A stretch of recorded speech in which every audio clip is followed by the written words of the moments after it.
Hello. Okay, sorry about that. I was trying to avoid, I didn't want to use this because it's annoying. And I was trying to use the Britney mic, but for some reason it doesn't want to work. I should have checked it.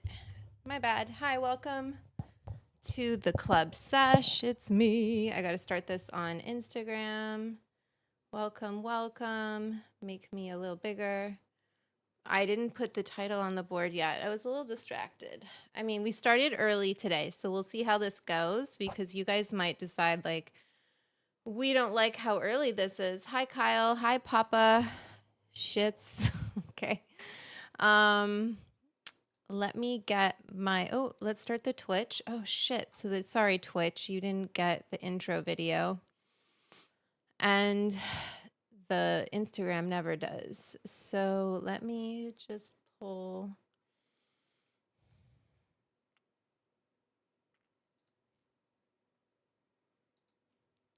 I'm sorry, I'm pulling up all of these browsers because I want to make sure the stream is working. Let me put my Fenty on.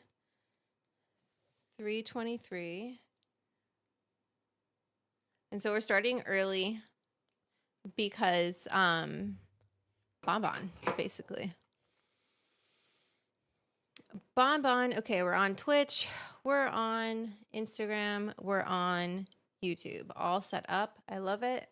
We love to see it. Okay, as always, Sesh, if you want to send, not as always, but as of late, YouTube decided they didn't want to monetize me anymore because I'm harmful. And so if you want to send me a super chat, you need to Venmo me. And I'll read out whatever message that you send me. And let me check my Venmo just in case, because I know sometimes people like to send it really quickly. So we'll have this open and we'll be booping. And yes, Bon got a bath today. Long Bong, you're funny. So hopefully today's like not too controversial. It shouldn't be, we're talking about Tylenol. But before we get started, let me scribble. I'm not going to take a super long time. and put this on the board, but I kind of will take a minute because let some people come into the sesh. Can you chill? No, you can't. Now everything's going. You can't. She wants to play with me now. Let me see if I can get her up here. Sit. Come here. Oh, I'm sorry. Did we not do your exercises today?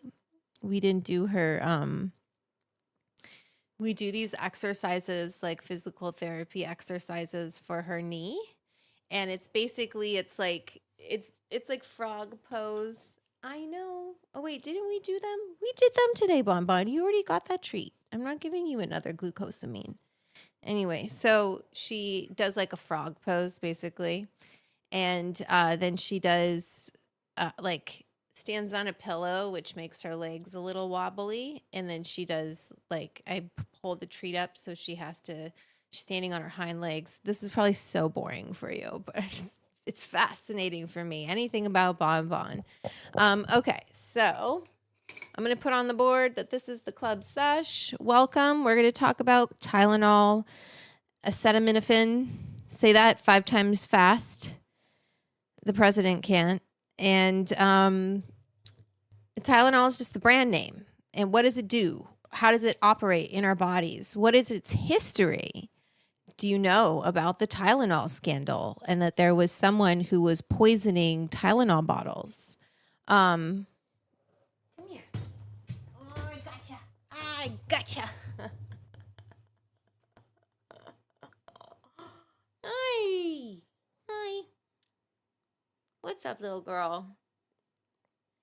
Yeah. She got a bath today. Did you get a bath? Yes. You feeling cute? Are you feeling cute? She's feeling cute. This is Bonbon. If you haven't met her before, this is my little dog. She's a rescue dog. Adopt, don't shop. And, perfect for Los Angeles. Little Chihuahua, Pomeranian mix, who knows? And she loves her ears scratched. And what else do you love? You love treats, and you love to play and boss people around with your nose. Huh? Anyway, it's my dog. I love her. She loves me. Huh, Bonbon? I can tell. Yeah. You're a good girl. She's like, let me go. No, she loves it. That's enough. I'm not giving you a treat. She just wants treats. Okay. Hi, everyone. Hi, Mototube. I'm going to put this on the board so we can start putting some names on the board.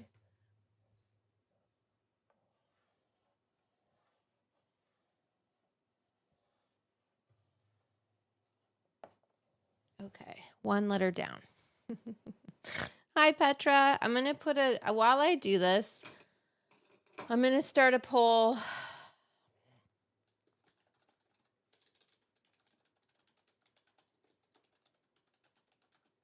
that how you spell Tylenol? Yeah. Acetaminophen. Yes, no.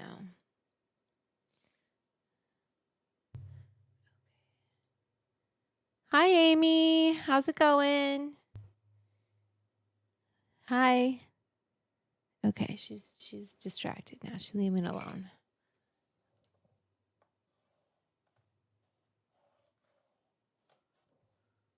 We're not taking so long on this because, I can't do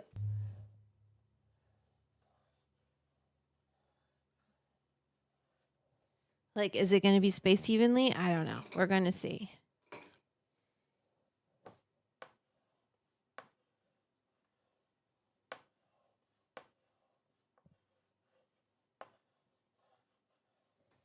Can I just say something? Someone messaged me today and they're like, it's so important. I met this person.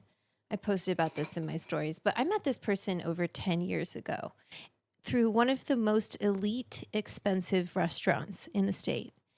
And I go, yeah, of course. I unfollowed her a while ago because I noticed she didn't follow me. She followed me today just to message me this. And I had followed her back. I was like, sure, what's up? And she goes, my friend is growing the best French weed in the French countryside. I'm like, doesn't exist. First of all, sorry, no offense, France, but sorry, no. We want to make homemade edibles. Do you have how do you do it? And I'm like, well, I wrote a whole cookbook about it. It'll teach you everything, anything. You can infuse any of your recipes. It'll teach you it all. Can you just tell me how to do it for free, basically? Yeah, that's what she was asking. Can you tell me how to do it for free, like for old time's sake? Again, I met this person, I can't even think, maybe over a decade ago. Might have been 15 years ago, okay? And I haven't heard from them. They didn't even fucking follow me. They didn't even follow me until today just to message me this. It just was so, I'm like, my book is $16 online. I get it. You're in France. Maybe like Amazon doesn't deliver to France or something, but hey, in exchange, I'll make a post about it or I'll tell everybody. Then maybe I would understand. I'd be happy to do it. But to make it about like being for old time's sake, anyway, I was like, the book, I told her, you can find my free stuff online at Food 52. It's all, you can Google it. It's not my current IP is what it's called, bitch. And don't act like you don't know what it is. I know she's not watching, but if she was watching, if you are watching, you cheap motherfucker. Anyway, so that's basically what I said to her. I was like, my book is $16 online if you ever find the funds. And she did not clock that I was calling her a cheap asshole. But that's, if you were watching this lady, you're cheap and that's not cool. You work in food, support other women in the industry. I would never do that to someone. And there's a very successful, I think she's worked in restaurants, so I'll call her a chef, but there's a very famous, very successful food writer, cookbook author, food personality, et cetera, massive. I was like, she messaged me about the book. I was like, I'll send you one. She had already ordered it. She was just messaging me to say, congratulations. That's that $16. You can't show solidarity with someone, with other women. Ugh. No wonder the French women didn't get behind the Me Too movement. Anyway, I was really disappointed. Not to generalize about French women, but pissed me off. Let me... So if you want to send me a super chat, please do. Please do.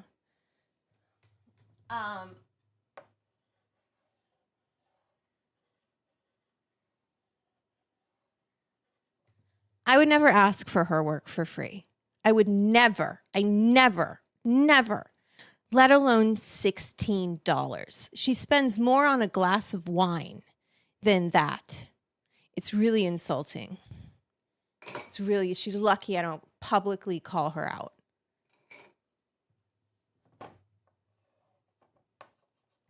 And your friend's growing mids.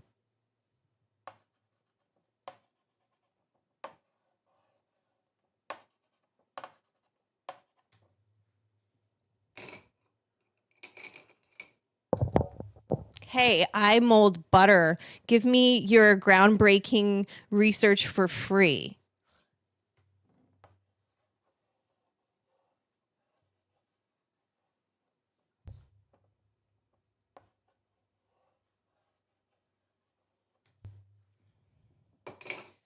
I'm PMSing.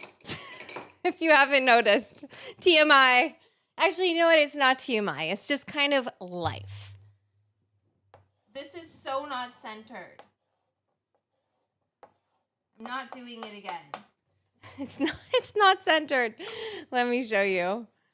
But whatever, it's fine. It's gonna work. Actually, we'll move this more into frame. YouTube, you can't, or Instagram, you can't really see anything. Okay, so I hope someone sends her this and she ends up seeing it and feels really bad. Or at least like somewhat ashamed. I would never. I personally would never. I find it tacky. And I'm American. I'm supposed to be the tacky one. So, guess that stereotype isn't true. Ugh, it's October. It's October, people. We're going to talk about Tylenol because they're coming for Tylenol. I don't, I know why, but it's silly. And um the Tylenol has a lot of uses, especially for women in pregnancy. And I don't know who was recommending taking Advil instead of Tylenol, and you definitely do not want to take Advil instead of Tylenol if you're pregnant. So anyway, can you take too much Tylenol? 100%. And I find I take Advil more. Yes, everyone's taken Tylenol before. I wonder about aspirin. Okay, so let's end this poll. I wonder, have you guys taken aspirin? Aspirin was always this thing that I wasn't allowed to take it because I was a kid, and it was something that could like kill me or so, like, oh, I don't know if you have an aspirin allergy, so I never took aspirin. Feels like a big distraction, like everything they do. Yeah, that's true. It probably is just a big distraction. But, there are, of course, with anything that we put in our body, there's there's going to be a risk if you if you eat too much, I don't know, nutmeg maybe, because isn't that but you'd have to eat like a ridiculous amount. I think you have to eat a ridiculous amount even to just feel high from nutmeg. I feel like I did this all wrong, my spacing for this today. I take a low dose of Tylenol 4 times a day. Really? Really? 4 times a day? I take it if I take Tylenol, I take it when I get sick, basically. I take Tylenol if I have a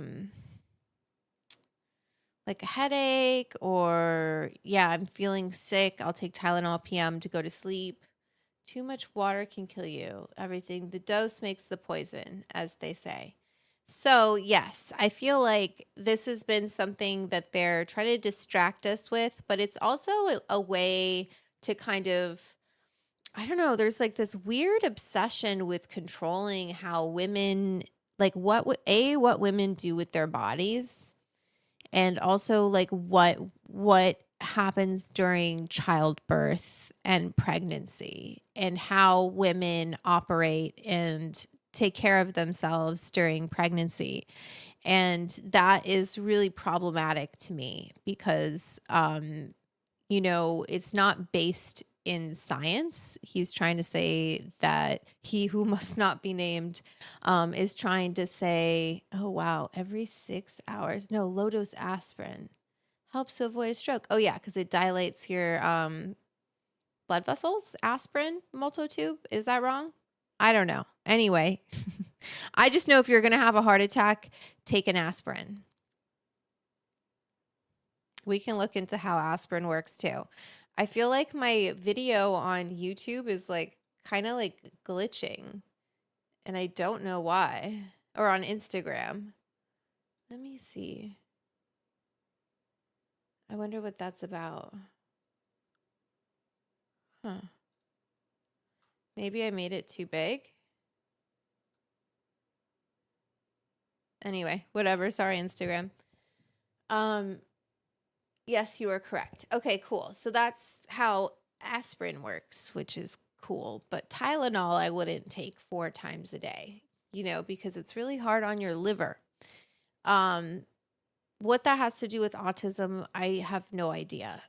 And I don't really think we should try to find out because I think it's really stupid. I think what's happening with like why autism numbers are increasing in this country is because we have more information about autism and we know what it is. And so more people are being diagnosed with it. Just like, you know, what else is exactly like that?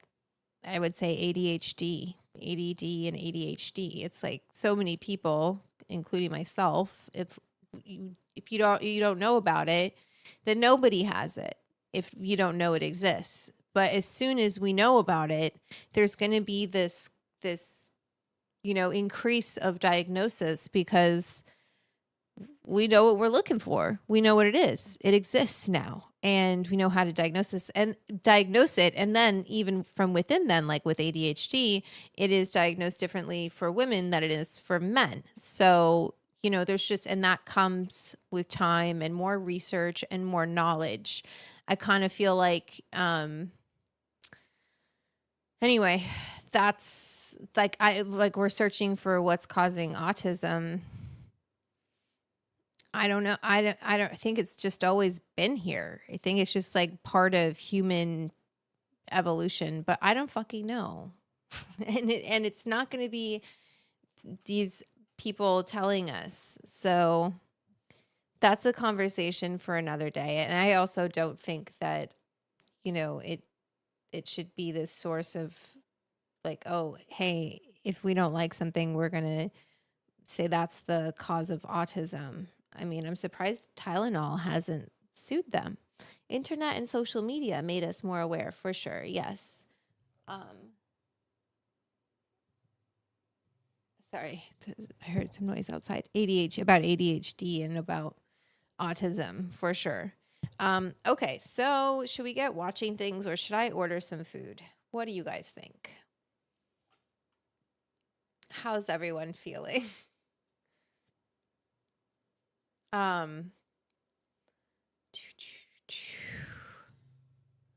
That's this. Here we go. Instagram. Let me look at the Instagram chat really quickly. Can you cook a carbonara infusion with herb? Okay, so I just want to say yes, of course you can, and I've done it before. Order Petra. You always want me to get something to eat. If you want me to see if you have like a specific question for me, like how to infuse, or you want me to see your message, you can send me a super chat via Venmo to @Edibles Club. And I forgot to pin. Oops, let me type something real quick. No, that's the links for this. And then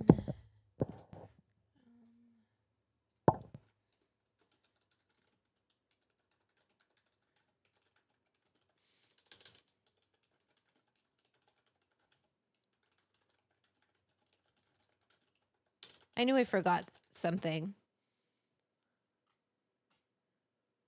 Okay, thanks, Soham. You can send me a super chat, okay? You want to say something to me? Send a super chat, okay? And let me copy this.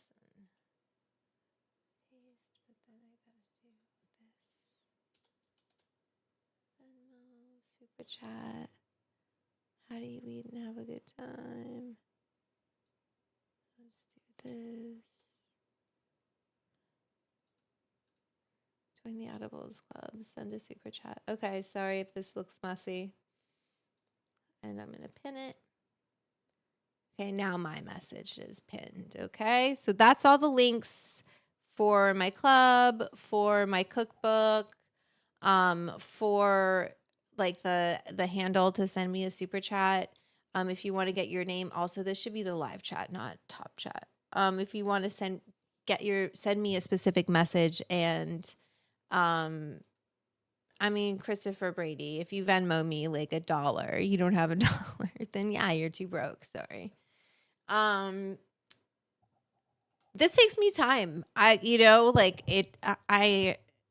set up this stream and YouTube doesn't monetize my account. So I can't be monetized really on any account. Anyway, I'm going to take a boop. And Petra, I haven't received one super chat, so I'm not ordering anything. I think I'm just going to like make it so clear to people like this stream really depends on the viewers because and what I'm going to do is I'm going to start making streams that are only for my Patreon paid members because it's like, I don't know, um,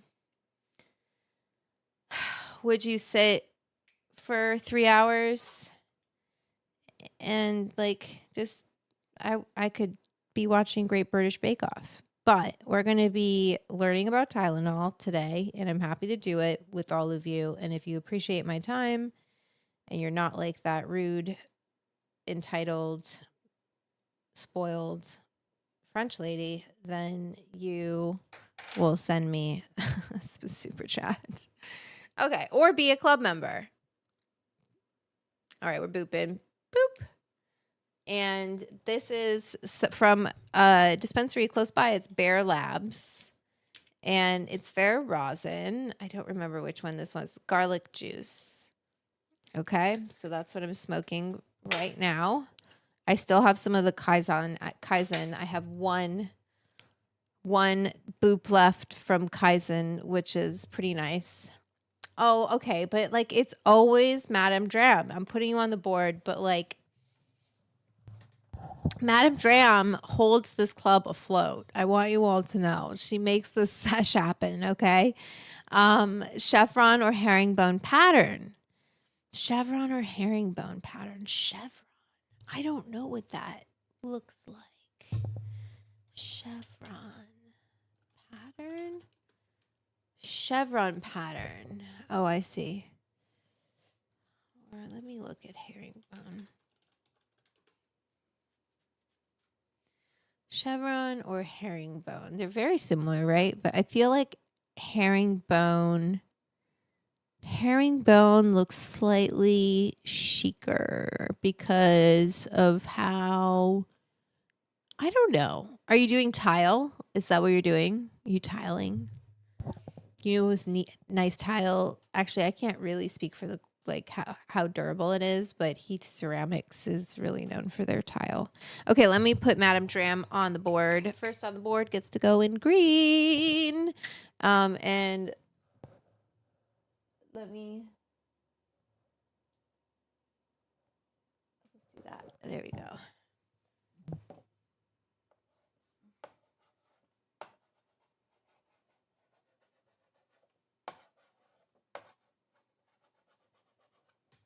All right, we're booping in the honor of Madame Dram, and she said to order some food. I kind of feel guilty. Like, I'm like, oh man, I just spent the entire like super chat on ordering food, you know, like every week. I know how to cook. I have plenty of food in my fridge, but I don't feel like if I'm sitting here, I'm not going to like, oh, hey guys, just 1 second. Let me go cook my chicken cutlets I've got. I guess I could wait to eat, but I get so hungry. Just a little snack. Okay? But before we do anything, let me just take a boop because I feel like today has been a little bit stressful. I'm not gonna lie, I feel a little stressed out today. Okay.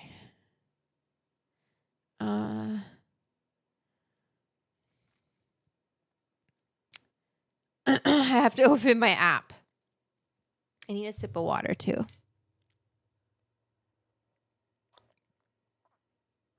Or 2 big gulps. Are you guys staying hydrated? It is so easy to forget to drink water. But you gotta stay hydrated.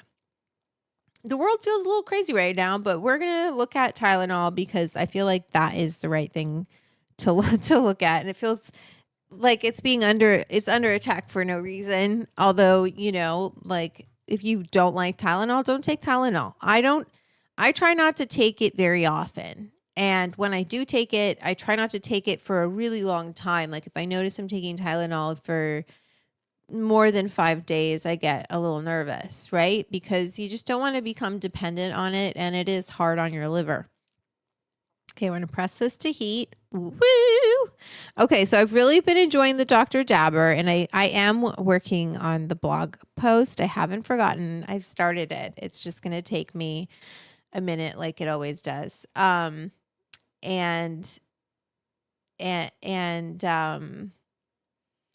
yeah, I'm going to talk about what I like about the Dr. Dabber. Oop.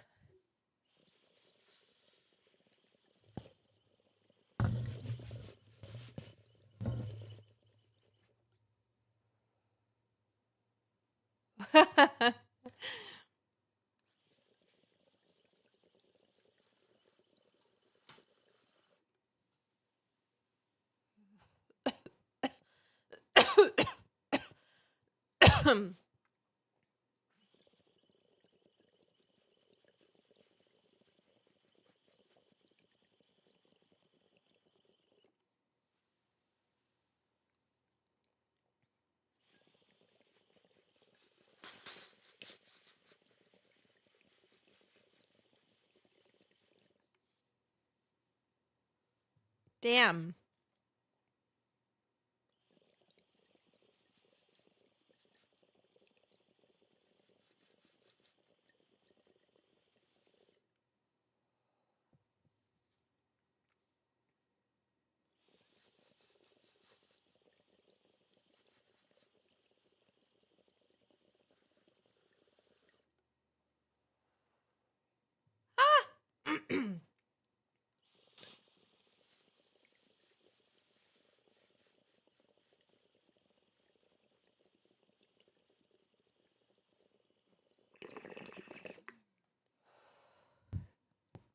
I know I do it for too long. I don't really give a fuck.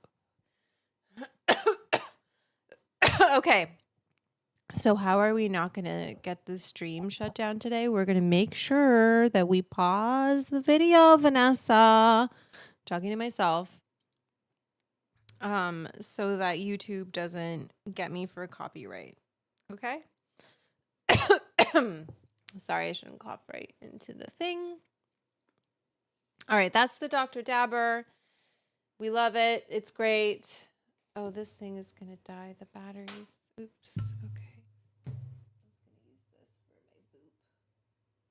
Okay. All right. Let me do that. And let's see. Oh my gosh, we got another super chat. I guilted you. Christian, thank you. I didn't know you're watching. Where are you? I don't see you in the chat. Thank you so much. I'm going to order some food.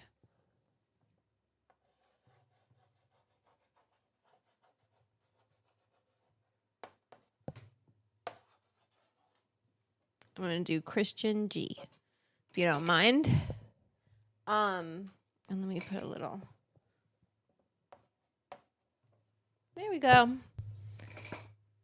I miss so badly the ritual of smoking, but luckily I have THC pills. That's awesome, Multotube. Yeah, they are very helpful. The THC pills and edibles and all of those fun things. That 11-hydroxy comes in real handy. Okay, my hair is so long. My hair is so long. Okay, let me pull up. Oh, wait, no, I got to order some food because everyone. Oh, wait, and let me read what Christian said. Because I can't make it on the live stream tax. On the live stream tax. Oh, yeah, you're paying the live stream tax. That's so funny. Thank you. I appreciate that. Yes, you paid a tax to me to watch the live stream.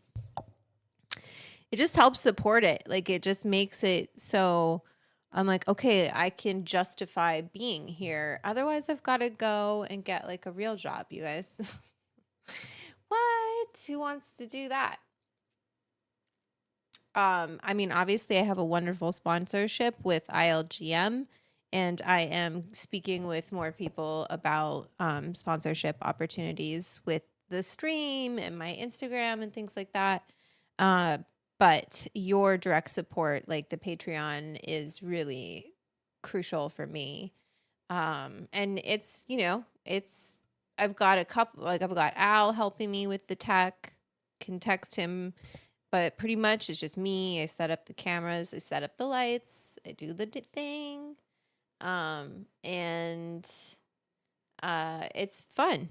I love it. I'm in the Discord. We have a Discord. I want to start bringing people on to this sesh from our Discord, okay? So I'm going to talk to Al about how to do that so that there's no kind of like doubling up on sound. But basically, I've talked about this before, but people would have to like not watch the stream while they're talking to me on the sesh. How would you feel about that? Like if you're in the quarter up and higher tiers, so you're in the voice channels of the Discord, and I wanted to bring you on, I can also pull in like show you guys the Discord here, have like a little, could even do that now. Let's see. Where is my Discord? Let me pull it up first.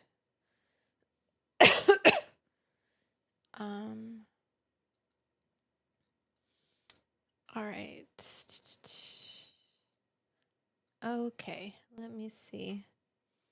I'll show you. It's really cool because guess what? Phil, Discord. Oh, wow, it's really big. Let me do this. So this is the club, right? And here, I'm going to try and just like make it a little bit smaller and not in my face.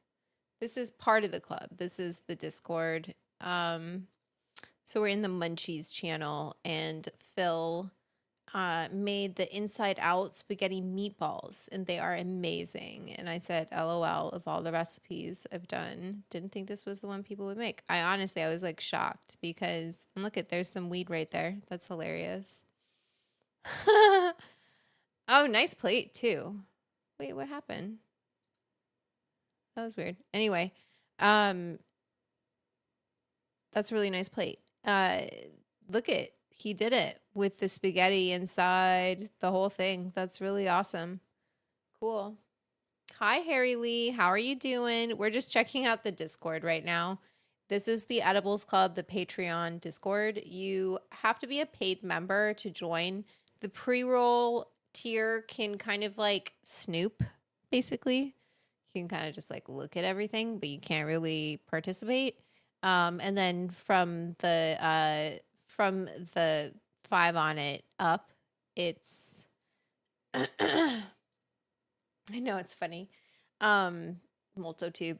It's oh, I guess Instagram can't really see anything that I'm looking at, but oh well. Oh, I guess I could put in Discord. Find a window capture. Oops, didn't mean to make it so big. And then Alt will do this and this. So Instagram, this is I'm just showing Instagram because they didn't get a chance to see, but this is my, my Discord, and one of my members of my Patreon, the Edibles Club, made the spaghetti, Inside Out spaghetti meatballs. That video was definitely a hit. I'm so glad people liked it. I'm kind of like, oh no, they want me. Now I've like put myself in a box of having to put food inside of food. Hi Namnad, welcome to the stream. Is this your first time here? YouTube and Twitch are really like the best places to be watching the stream because you can You just get like the full experience. Oh, this looks a little weird. There we go. And this is like in the wrong place. There we go. Sorry, I didn't look at that from the chat. Okay, so this is my Discord, our Discord. We have different tiers here. We have, so we got pet pics. Oh, Petra was just talking about her black cat. This is the cat that's staring at you. I love it. Meow. It's spooky season. It's spooky season. Okay, so here's our kitty cats. And then maybe what I'll do is create a channel and we can have it so that you can put things in there that you want to show me on wet batter hash. What is cold cure water hash? Cold cure water hash. Cool. One of the best. Black-eyed Susans alive on my drive to town. Fall is here. Those are so pretty. I love black-eyed Susans. They're really good for the garden. I'm so original. Spooky season is what I care about. Okay, so yeah, this is the Patreon. If you haven't joined yet, you're really missing out. You know, that's all I gotta say. You're really missing out. Okay? I know we would be talking Tylenol, but did anyone hear about Greta Thunberg getting captured by Israel? What? She was on humanitarian. Yeah. What the hell happened? All right, let's go to the watch. Let me put the Discord down. Maybe we'll pivot for a second. I didn't order food, but let's watch this while I order food, okay? Let's get up to date on the news. Where is my... Here, we'll go. Watch scene. Oops. The wrong area. Okay, you guys can hear me. We're here. I feel like this shouldn't be on top. It should be like that. Yeah. Okay, so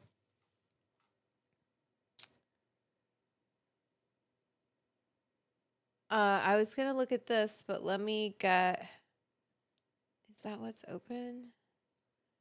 Let me get this. Let me pull this up. The Guardian.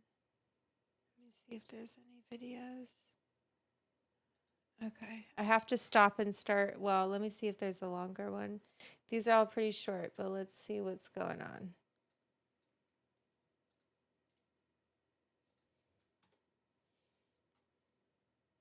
Up to date on our top story this evening, the flotilla, roughly a 42 vessel. So this is what Greta has been on, and she's been getting aid to Gaza. Convoy, and you can see the images of that flotilla on our screens right now. Some of the vessels that have been intercepted in international. And isn't Italy, I'm stopping it so many times because I don't want the copyright things to happen again. Isn't Italy also, they are doing a lot to help right now? Waters, the Israeli Foreign Ministry has said that they are in an active combat zone. Those on board say they are in international waters, and what they're doing is absolutely legal. So I'm so curious, like, have they just been kind of, is it called flotilla because, sorry, I'm so ignorant about this, but is it called flotilla because they're just floating in international waters, and what they're doing is they're never touching foot. They're just kind of like floating aid to them.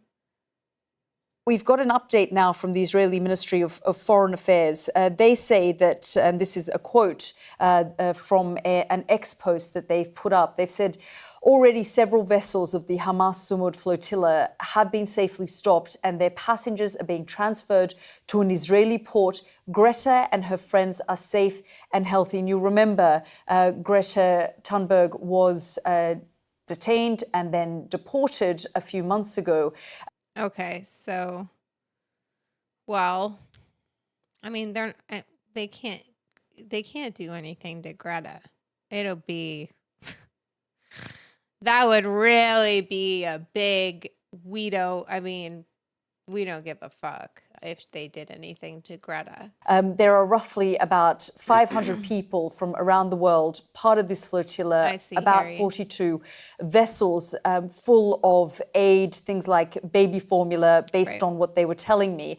I was speaking earlier to David Adler, a flotilla crew member, on the phone, and they were saying they were basically waiting now and expecting the Israeli authorities, the military, to board the vessels and detain or take them off the vessels. And like how? If they're in international waters, like how can they do that? And like why? Why? Why? Why? That's so fucked up. Just stop. Of course, there are some 42 of these I have vessels not in talked that about convoy. this because I'm not educated on it, and there's enough opinions about this topic. I don't want to jump into it. I really don't. It's old. For it is complicated, but this is not complicated, and it's not this. What the fuck, man? The largest that they've ever had, with roughly about 500 people on board, Well, as I said. I don't care, Harry Lee. They've got baby formula. It's not like they're supplying them with weaponry or anything like that. They're just trying to keep these people from starving to death. It's disgusting. It's really disgusting. It's everything right now is really difficult to watch. Everything right now. This especially, all of it. Ukraine, all of it. I don't forget what is happening in Ukraine. I'm not going to cry. Let's just this is why I don't want to get into this stuff, because there's really nothing to be done about it. I feel like what could have been done about it was in November, because I mean, oh God, it's just all so entrenched and so complicated. Around the world, trying to make their way towards Gaza. Partly Whatever. You guys don't need my symbolic, fucking because tears, this man. situation was totally predicted based on the previous flotillas that we've seen, whether it was in 2010 or in different times in the past couple of years. They've been intercepted and deported.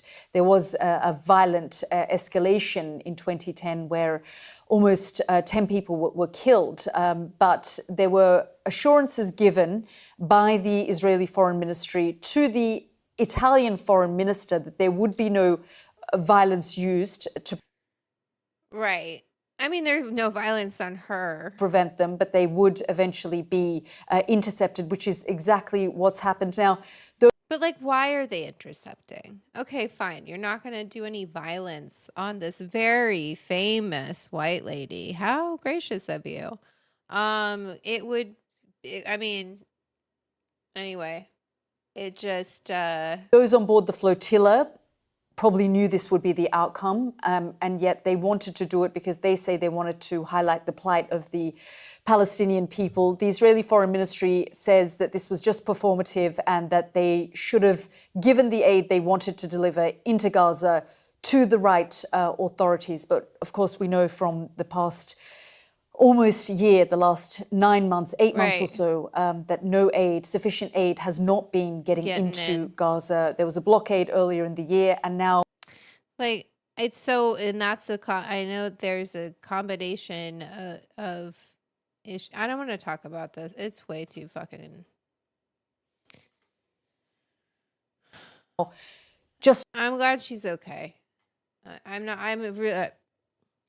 Wasn't worried, but I'm glad that they're not gonna do anything fucked up. More fucked up than they're already doing right now.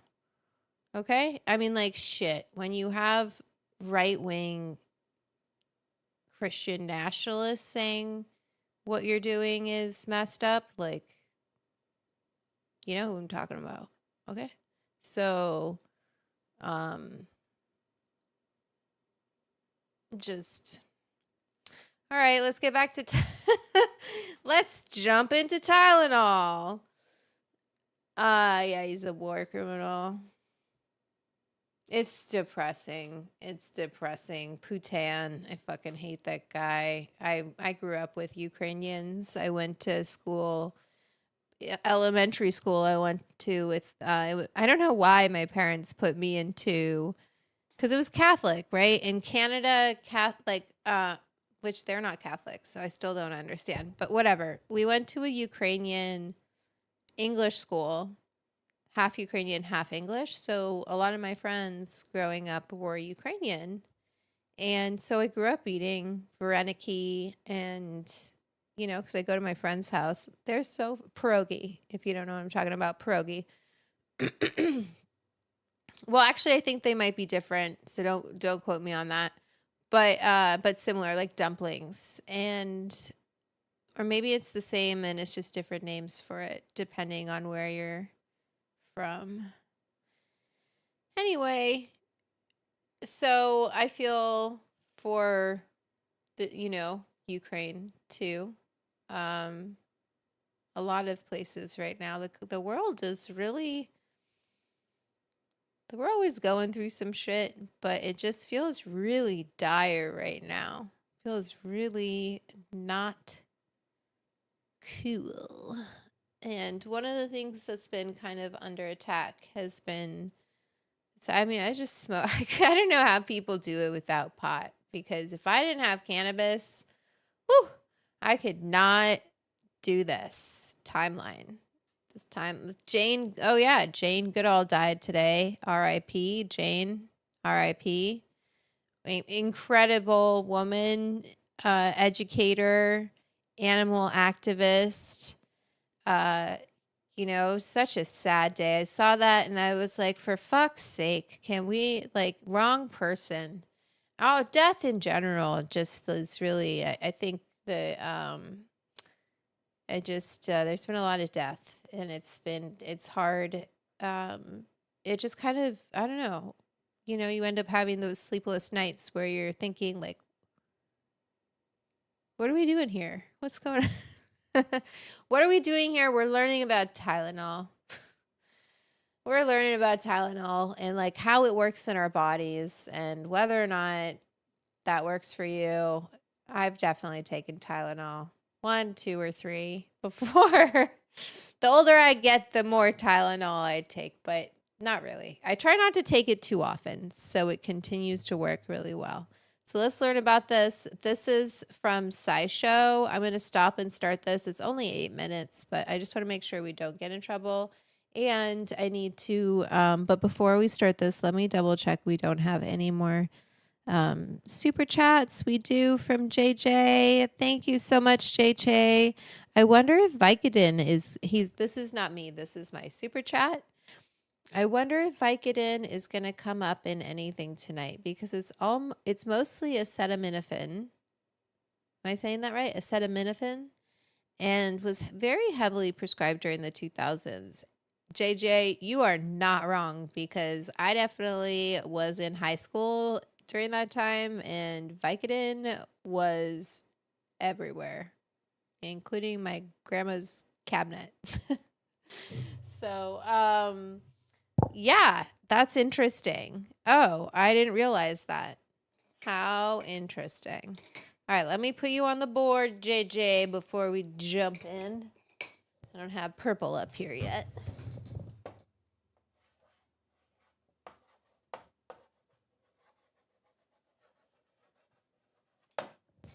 All right. We definitely can look into that. All right, let's look at this. Thanks to Whoa, that's loud for me. I don't know if it's loud for you, but it is loud for me. For supporting this SciShow video. As a SciShow viewer, you can keep building your STEM skills with a 30-day free trial and 20% off an annual premium subscription at brilliant.org. Okay. Under pain relievers, toss out that bottle. Oh, wait. Acetaminophen makes acetaminophen. Depending on where you live, Sorry. it might be labeled with the brand name like Tylenol, Calpol, or Panadol. Acetaminophen may be the most widely used over-the-counter pain reliever in the world. And that's partly because for a long time, common wisdom has held that other over-the-counter pain relievers have a slightly worse safety profile, being tough on your stomach, kidneys, and heart. However, recently, experts have been taking a second look at whether acetaminophen is actually safer and whether it works at all. So is it time to toss out that bottle? Let's dig into this question. Let's dig in. On paper, acetaminophen, or paracetamol in most places outside the US, looks like it should work as a Have you ever done that? You've been in, like, gone to, I went to Europe. I went to Italy, really, when I lived in Rome. You go to the pharmacy there and you're like trying to figure out what is the equivalent prescription. And there's some really great stuff at the pharmacies in Italy. I will when I go again. I'm going to go to stock up on all the stuff they have there. They have so many good things. But that's interesting. So you should know what it's called in other countries. Pain reliever. It does a couple of different things. It stops the body from making prostaglandins, or fats that deal with inflammation. It slows down the body's reabsorption of certain pain-killing chemicals. Acetaminophen, or paracetamol in most places outside the US, looks like it should work as a pain reliever. It does a couple of different things. Okay, let me see. It stops the body from making Okay, so it stops the body from making prostaglandins? Sorry, I don't know what that is, and I want to know what it is.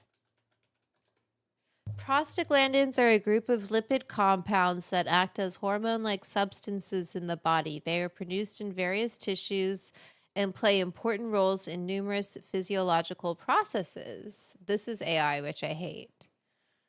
Well, let's go to Cleveland Clinic. Okay, so they control several bodily functions, including inflammation, pain, and uterine contractions. Healthcare providers use synthetic forms of prostaglandins to treat several conditions. They also use medications to block the effects of prostaglandins.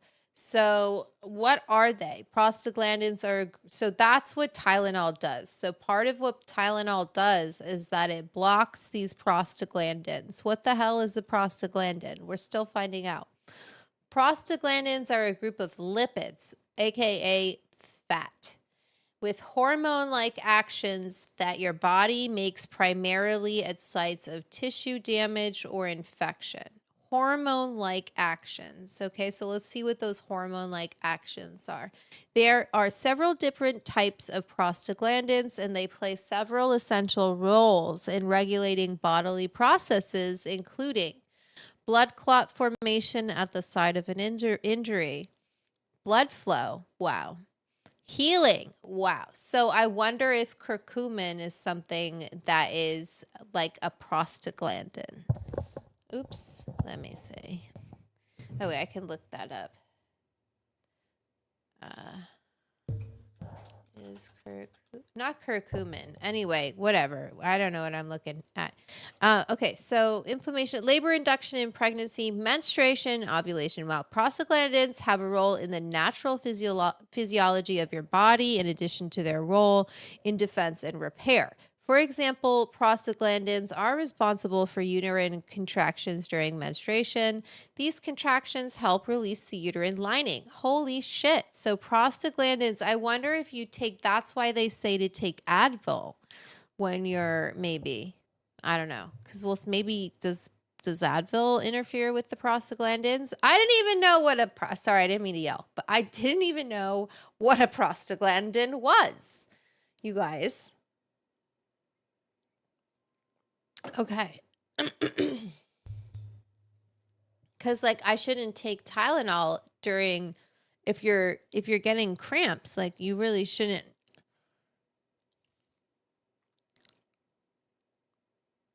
Because you want to have those contractions, but maybe you don't. Maybe you do want to take it because it prevents you from having those contractions.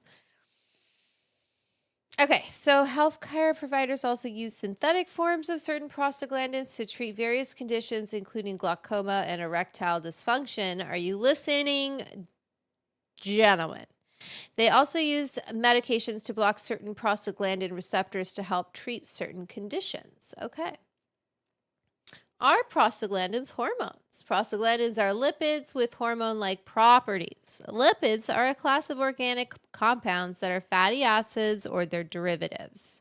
Your body produces prostaglandins from a fatty acid called arachidonic. I don't know if things, arachidonic acid. I don't know if I'm pronouncing that correctly, but we're going to go with it. Prostaglandins are hormone-like because they coordinate different function in your body and tell your body what to do and when to do it. Prostaglandins are different from hormones because your endocrine system, which we should, did we talk about thyroid? I think we talked a little bit about thyroid health. Didn't we? Did we? Did we talk about that? Anyway, if we didn't, we should. Maybe we did. I don't remember. We've done a lot of club sessions. Your endocrine system glands don't release them into your bloodstream like they do hormones. Instead, your tissues make prostaglandins at the site of the action, damage, or infection. So they're like localized fat hormones, and maybe that's why they're in lipid form, because they can be kind of the way that our body is. I don't know. I don't fucking know. Okay. I don't know. What is the function of prostaglandins? What if I'm saying it wrong what are other ways we could say it? Prostaglandins. Prostaglandins.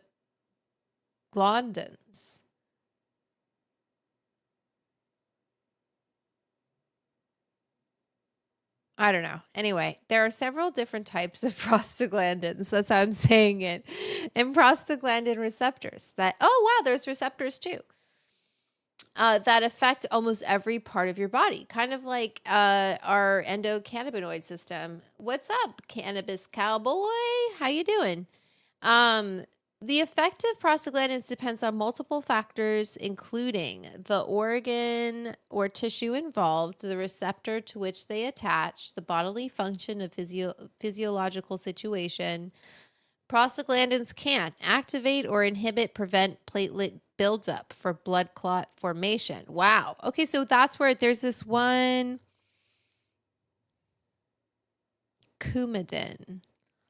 I want to know if, because Coumadin, it's a blood thinner, right? And so I'm wondering if like Coumadin, prostaglandins. Why am I looking up Coumadin? Because it's NSAIDs. So if you were to take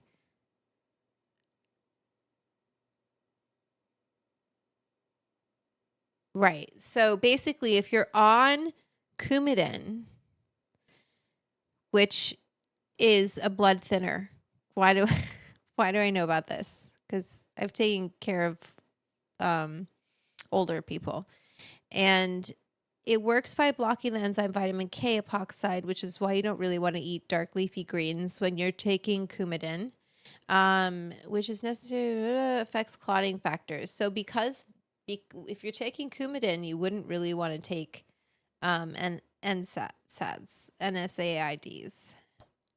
You wouldn't want to do that because it can make the odds of you bleeding higher. Okay. Okay, because the Tylenol prevents. Oh, sorry, Petra. That's the only people I've known was because I took care of a gentleman who was on it because I don't know if it was like his cholesterol or whatever reason, but I figured it was because he enjoyed a lot of French food. Okay, so we're still reading about this prostaglandins. So Petra, you shouldn't take Tylenol then.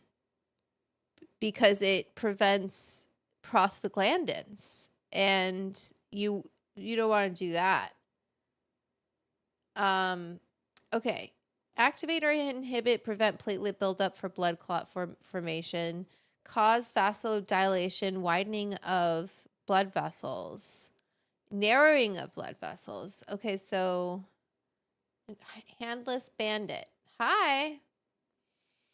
Cause bronchoconstriction. Whoa. Cause fever. Influence pain perception. Whoa. Induce labor through uterine contractions. So I see. This is why. So it's not all prostaglandins, but there's different ones, and there's different, like there's receptors all over our body. But things like Tylenol, they prevent them. So, that's why it helps with fever. That's why it helps with pain perception. That's why it helps. I wonder how it works, though. That's so interesting. Prostaglandins have a short half-life and have a short duration of action. Because of this, they can only affect cells that are close by. Several different tissues throughout your body can make prostaglandins. And that's why cannabis is so great topically, too, because it does... I don't take it unless I have an injury. Okay, I got it. I get it. As an example, if you cut your finger, prostaglandins would play a part in your body's response in the following ways. The affected tissue in your finger would release prostaglandins that signal the platelets in your blood to stick together to form a blood clot at the site of the injury in order to stop the bleeding. The affected tissue would release prostaglandins to narrow affected blood vessels to try and lessen blood loss. Whoa. So it goes in there, and it's kind of like a fatberg for your blood vessels. You know what a fatberg is? It's what's in our sewers when people flush their tampons and stuff. It creates blockage, and then all of the fat that people put down the drain and in our poop and stuff like that. Anyway. Creates these big fat clumps in sewage, and they're a real problem for the sewage department to have to deal with. So anyway, that's what I got totally distracted, man. Just really on a tangent. Went from how these prostaglandins help clot our blood vessels, or anyway. I can't have wine, but I'm drinking peach wine tonight. You know what, Petra? Sometimes you got to live life. As long as you do something to just be careful, just don't push it. Take care of yourself. Do what you can. Okay, I really need to read more, but I also want to order some food. So let's go back to this. So I feel like we understand. I feel like we get more. That was so important, because if we just watch this video and we're like, okay, yeah, it stops the body from making prostaglandins. Who the hell knows what a prostaglandin is? That's the word of the day. That is our word of the day.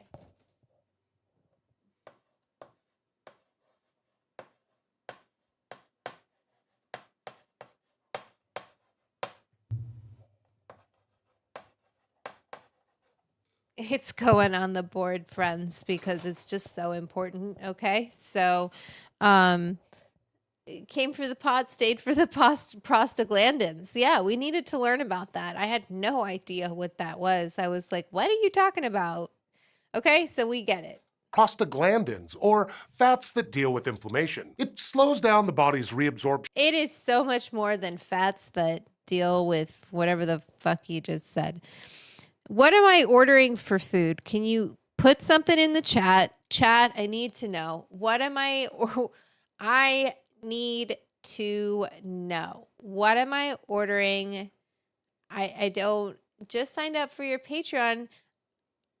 Wait, I thought you were signed up. Yeah, YouTube is not the place. They won't let me monetize anyway, so you can't. But Patreon is really the place. I saw that you had signed up. I thought you were still signed up on Patreon. I'll look at that later, Cannabis Cowboy, make sure that it's correct.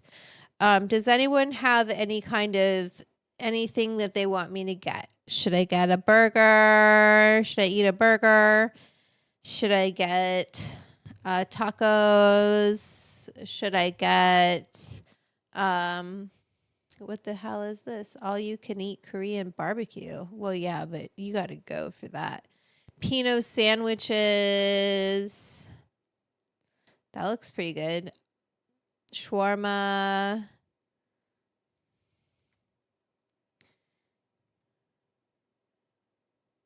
Bolognese. Hot dogs. Harry Lee, honestly. Harry Lee. Honestly, let me see if there's not. Oh, you know what I was gonna get? Those the crispy crunchy ones. The crispy crunchy ones. I want the okay, let me oh wait, what was this? This doghouse.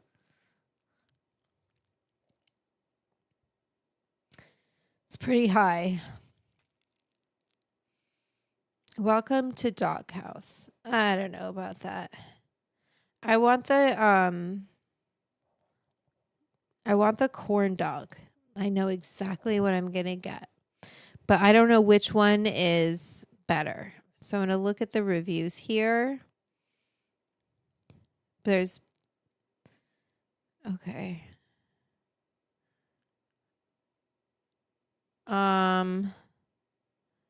Two hands corn dog. Smile hot dog doesn't have as high of reviews.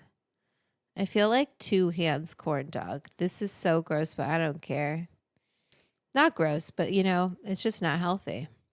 There's two hands. I think that's the best one. How are your flowers? They're doing okay. I was supposed to take a photo with them. Right now, but I should take one really quickly when I go. I'm going to put this in. I'm going to take a photo really quickly. I'm going to get a spicy dog. Duh.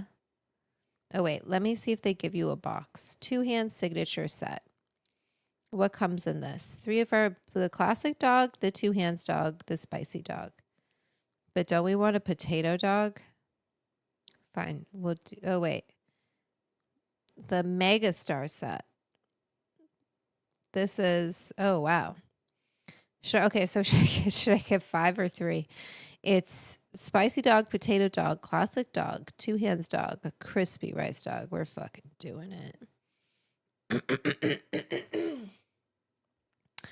Classic dog style choice, half sausage, half mozzarella. Classic dog whole mozzarella, half cheddar, half mozzarella, beef sausage, spicy beef, plant-based sausage. I'm going to do half sausage, half mozz. Classic dog sugar level choice. It says regular sugar is recommended, but I'm going to do light sugar. Sorry. Is that bad? I don't want it that sweet. Hi, Chris. Oh my gosh, yes, you're probably so relieved fall is coming in. Oh, I'm so happy for you. 2-hand style dog choice, half sausage, half mozz. I think what we're going to do is just do it that way the whole way. We're going to go the whole way. Okay. Oh, shit. And then this one I need to do. This is the crispy rice dog sugar level choice. It says regular sugar recommended.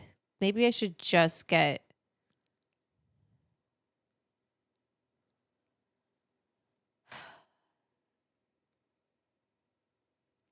Ugh, God, breakdown experiences. Like, go fuck yourself. 24 hours, bitch.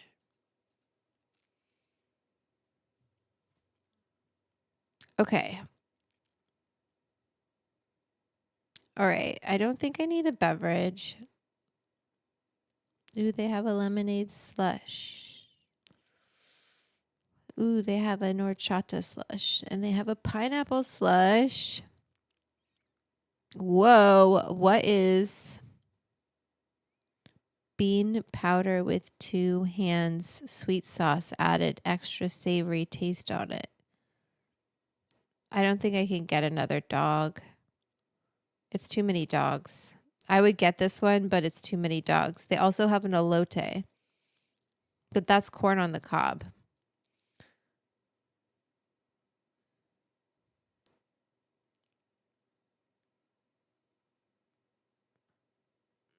I think what I'm going to get is the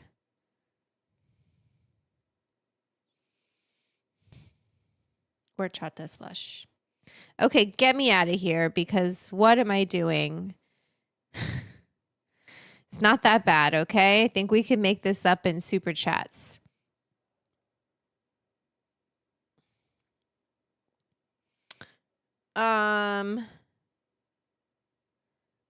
Total after the tip. Oops.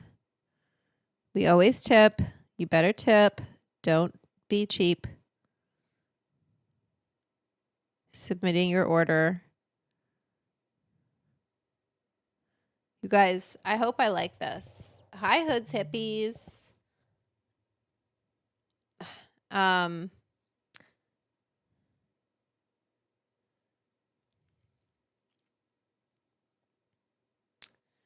Sweet. All right, that's in. Let's learn more about Tylenol. It slows down the body's. Did you say horchata slushy? Yes, I did, Multotube. Yes, I did. Of certain pain-killing chemicals so they can hang around longer. And it can also dampen pain signals in the central nervous system. We don't 100% understand everything about it, but that all seems pretty solid. What's more, acetaminophen has had a sterling safety reputation for a long time, at least compared to its main competitors, the non-steroidal anti-inflammatory drugs, or NSAIDs. Oh my God. Like ibuprofen. Oh, wait, I just want to say something. Two things. One, I don't know if you're watching right now, but Bob from the UK just became a member.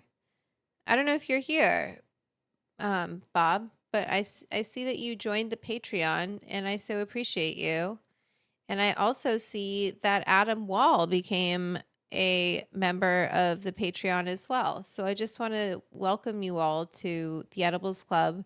It's a really cool club. So I'm so glad that you joined. That makes me so happy. Okay, that in and of itself, you know, like, don't take this the wrong way and stop those super chats going, because please, I would love to go get a mani-pedi while we're at it. But that really makes tonight worth it, because I really want to grow this club, and I'm going to be doing some raffles. I was supposed to do it today. I brought my raffle. I have my little raffler, but my printer ran out of ink, so I got some more ink coming. And then I'm going to print out all of the club members' names, and I'm going to start just drawing people's names and sending mugs. And I owe some people mugs and t-shirts. And so those are going to be going out soon. And basically, if you want the Edibles Club merch, you have to be a paid member. And if you're a paid member, you can DM me, and, you know, like, we'll figure it out. But I just like don't want to sell it anymore. I just want it only for club members. And I want to give most of it away. And that's how it is. Are you stoned now, David? I mean, I'm just like normal. I smoke all day. And naproxen. Oh, but you know what I have is I have some really good edibles. I don't know if you guys have tried these. Okay. So I went to go tour the factory. I went to go tour their factory the other day with my friend Maha. If you don't follow her, hi, Maha is super cool. She's on Twitch and she's on Instagram, and she's wonderful and super cool and big pothead and just, yeah. So I went to Kana and we went together to go check it out, and I got some of their gummies, and I really I had this last night, and I slept like a baby because it has that CBN in it. And but you know what I'm obsessed with? One, I love this live rosin tape that they make. This 25 milligram. If you're in California, you can get these, and they're perforated, so you can, like, if I only want to eat 5 milligrams, I can just take a bite. If I wanted to, I could just take a bite, but just want to show you the chew on that. So that's only 5, right? I'm going to eat a little more. Tastes good. Oops. Dropped it. But then,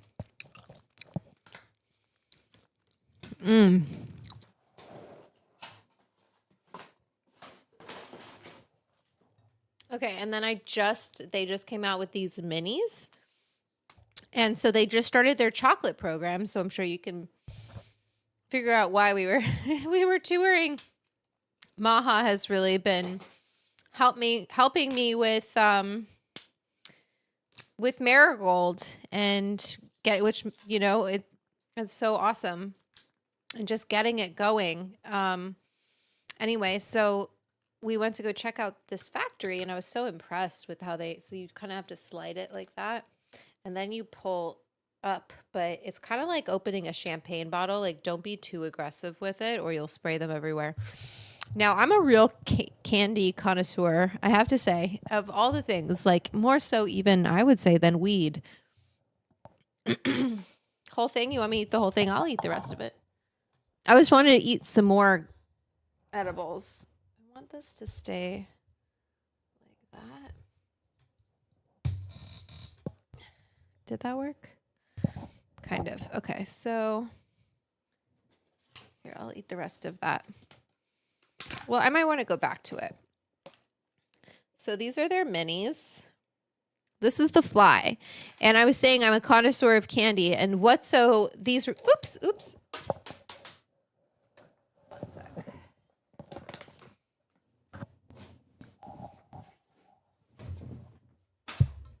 Oh, boy.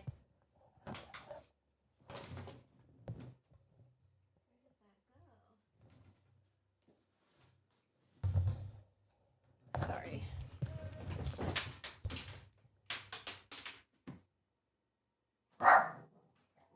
Oh my God, that scared the shit out of me. It was UPS. Tell him. Thank you. Oh no, okay. I have to sign. Hi. Oh, I'm live streaming right now, but you want to give her a treat? Oh, she'll take it inside. Come on. Sorry about that. It's okay, man. Thank you so much. You're so sweet. You too. Bye. Tell Herb I say hi too, will you? Will do. You can't go with him, Bonbon. You can't go with him. Thank you. You're welcome. All right, then. Have a good one. Wait, remind me your name.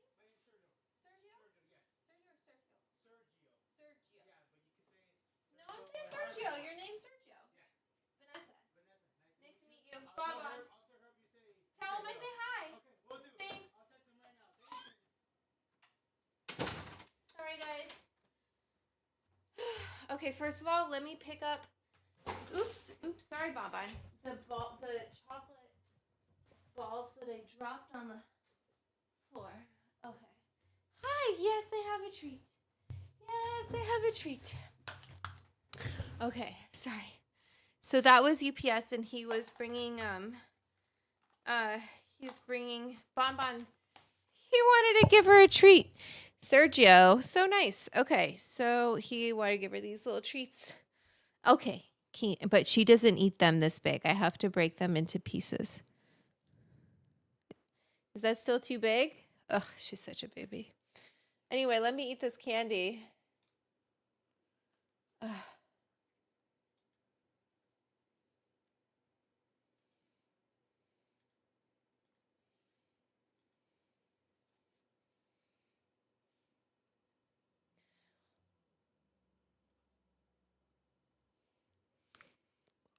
That's not for you, Bum Bum. They remind me not of M&Ms, but of Smarties. I don't know if you know what those are. But what did I get? What did I get?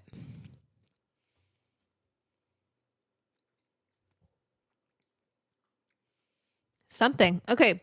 And these are only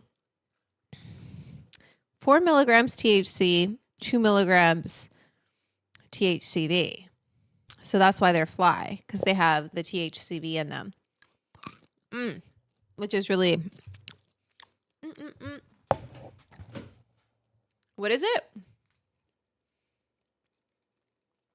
This is what I just ate a few of these.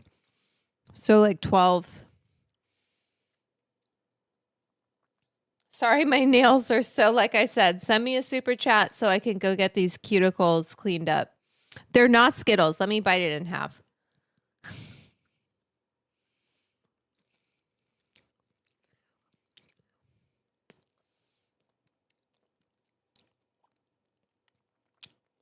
See? It's chocolate. Okay. Try not to get too high. So you put it back on, and then you can twist this back so it goes on it. Cool design. Anyways, I've been eating those. Eat the whole box. No. No. If I get like another $100, I will. Send me a big super chat. I'm telling you. I see what some of these real nasty people, they get sent, and they are not educating. I mean, whatever. They're just sharing their opinion. And it's depressing.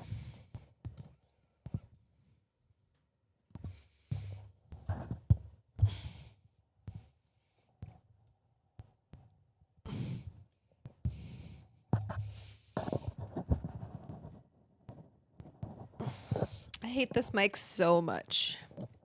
I want you all to know how much I hate it. Is that better? No. I hate the arm, right? I don't hate this mic. Maybe what I should do is just like hook it up differently. Could I detach this?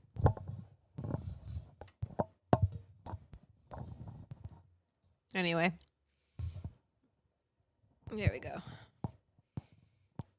That's all I got, Bonbon. I don't have any more treats. Halloween night, my bag was always like 10% Smarties. I love, but like no. You don't understand. Okay, sorry, you guys. Sorry, Americans. I'm talking about Canadian Smarties. Okay? You don't know what I'm talking about, do you?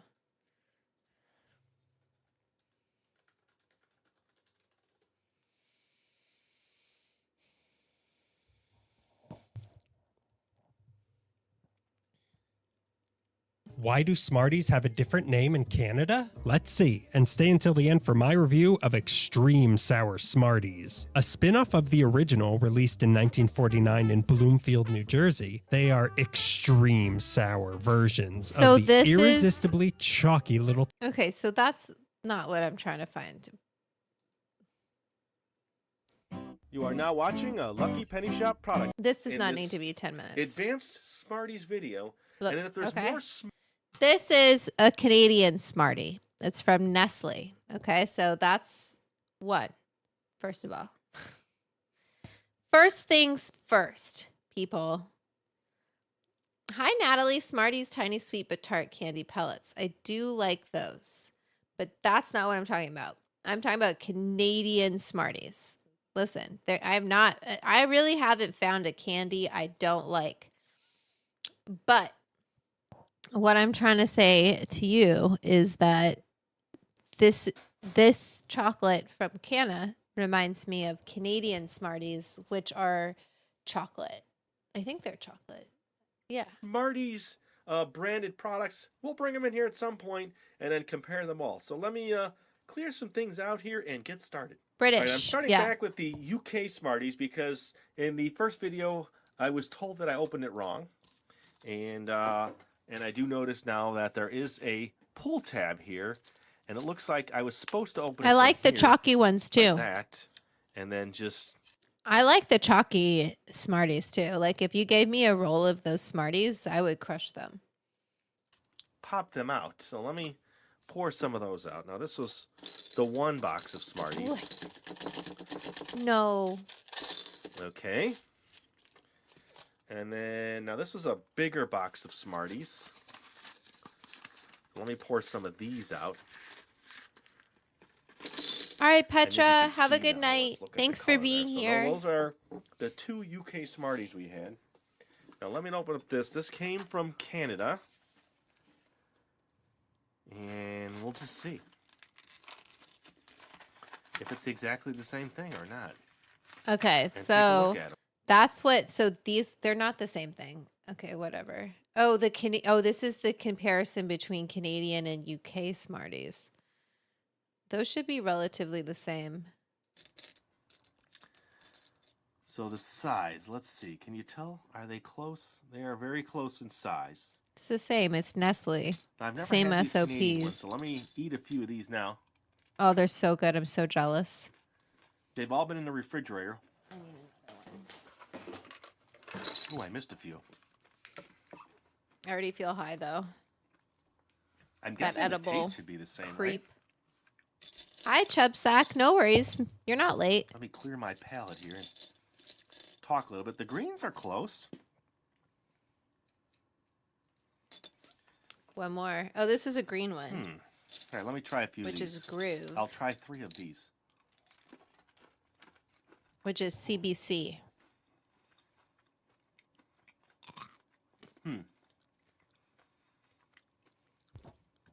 Let me look at the ingredients. I could crush this whole thing. I was going to say they taste different to me. Now, this one has milk chocolate as the first ingredient. Okay, we don't need to get into it. Now you guys see. That reputation might come down to how rough NSAIDs can be on the stomach, plus their many known side effects, like increasing a person's risk of heart attacks, bleeding in the gut, and stroke. A 2004 study found that some 30% of hospital admissions for drug side effects at 2 large UK hospitals. I think this guy is like making, what did he say? Oops. Oh my God, what an idiot. There we go, buddy. Cool. It's okay, Madam Tram. You don't have to worry about it. I didn't see it, but that's funny. Oh wait, let me delete this too. Why didn't it remove it? And report you. Fuck you. You're harassing me. You're reported.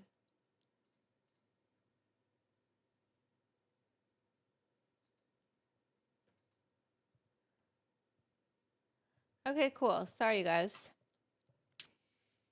Hospitals came from NSAIDs alone. Now, acetaminophen comes with its own list of potential side effects, but generally that list is much more tame, and serious complications are rare when taking the right dose. Plus, we tend to think it works, right? Well, if you're used to reaching for acetaminophen for your Which one's a minor treat? aches and pains, it might be distressing to hear second. that a large review of the literature published in 2021 Okay, so I'm gonna get the dog a treat really quickly. Let me make sure we have. Wait, close. Oh, there we go. I'll be right back because I'm scared to let anything play for too long. found shockingly little evidence that the stuff actually works for that purpose. This review collected the findings from more than 35 studies that each analyzed how well acetaminophen worked for 44 painful conditions, ranging from sore throat all the way up to pain related to cancer. And out of all of that research, they only found 2 conditions where the drug was definitely better than a placebo at treating pain. Those were knee or hip osteoarthritis, which is a reason many people might want a pain reliever, and craniotomy.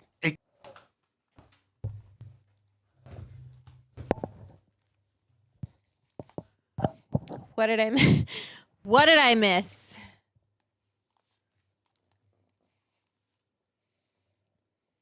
aka removing a bit of the skull, which is less so. The review What? also found moderately good evidence that's Wait, definitely what? better than a placebo at treating pain. Those were knee or hip osteoarthritis, which is a reason many people might want a pain reliever, and craniotomy, aka removing a bit of the skull, which is less so. The review also found moderately good evidence that acetaminophen helps with perineal pain after childbirth, as well as tension headaches. But for the other Well, we understand why it helps with the pain after childbirth, right? Because of the prostaglandins. Word of the day, prostaglandins. 40 or so conditions, acetaminophen was no better than a sugar pill. What's more, the review noted one study that concluded it was no good at all for treating lower back pain, which might just be one of the most common reasons for wanting pain relief. Now, I see you getting up to trash that bottle in your medicine cabinet, but hang on, Right? the video's not over. The reason it was so hard to find cases where acetaminophen did its job well, according to the review's authors, is that most of the evidence was too poor quality to draw any real conclusions. It wasn't proof that the drug doesn't work.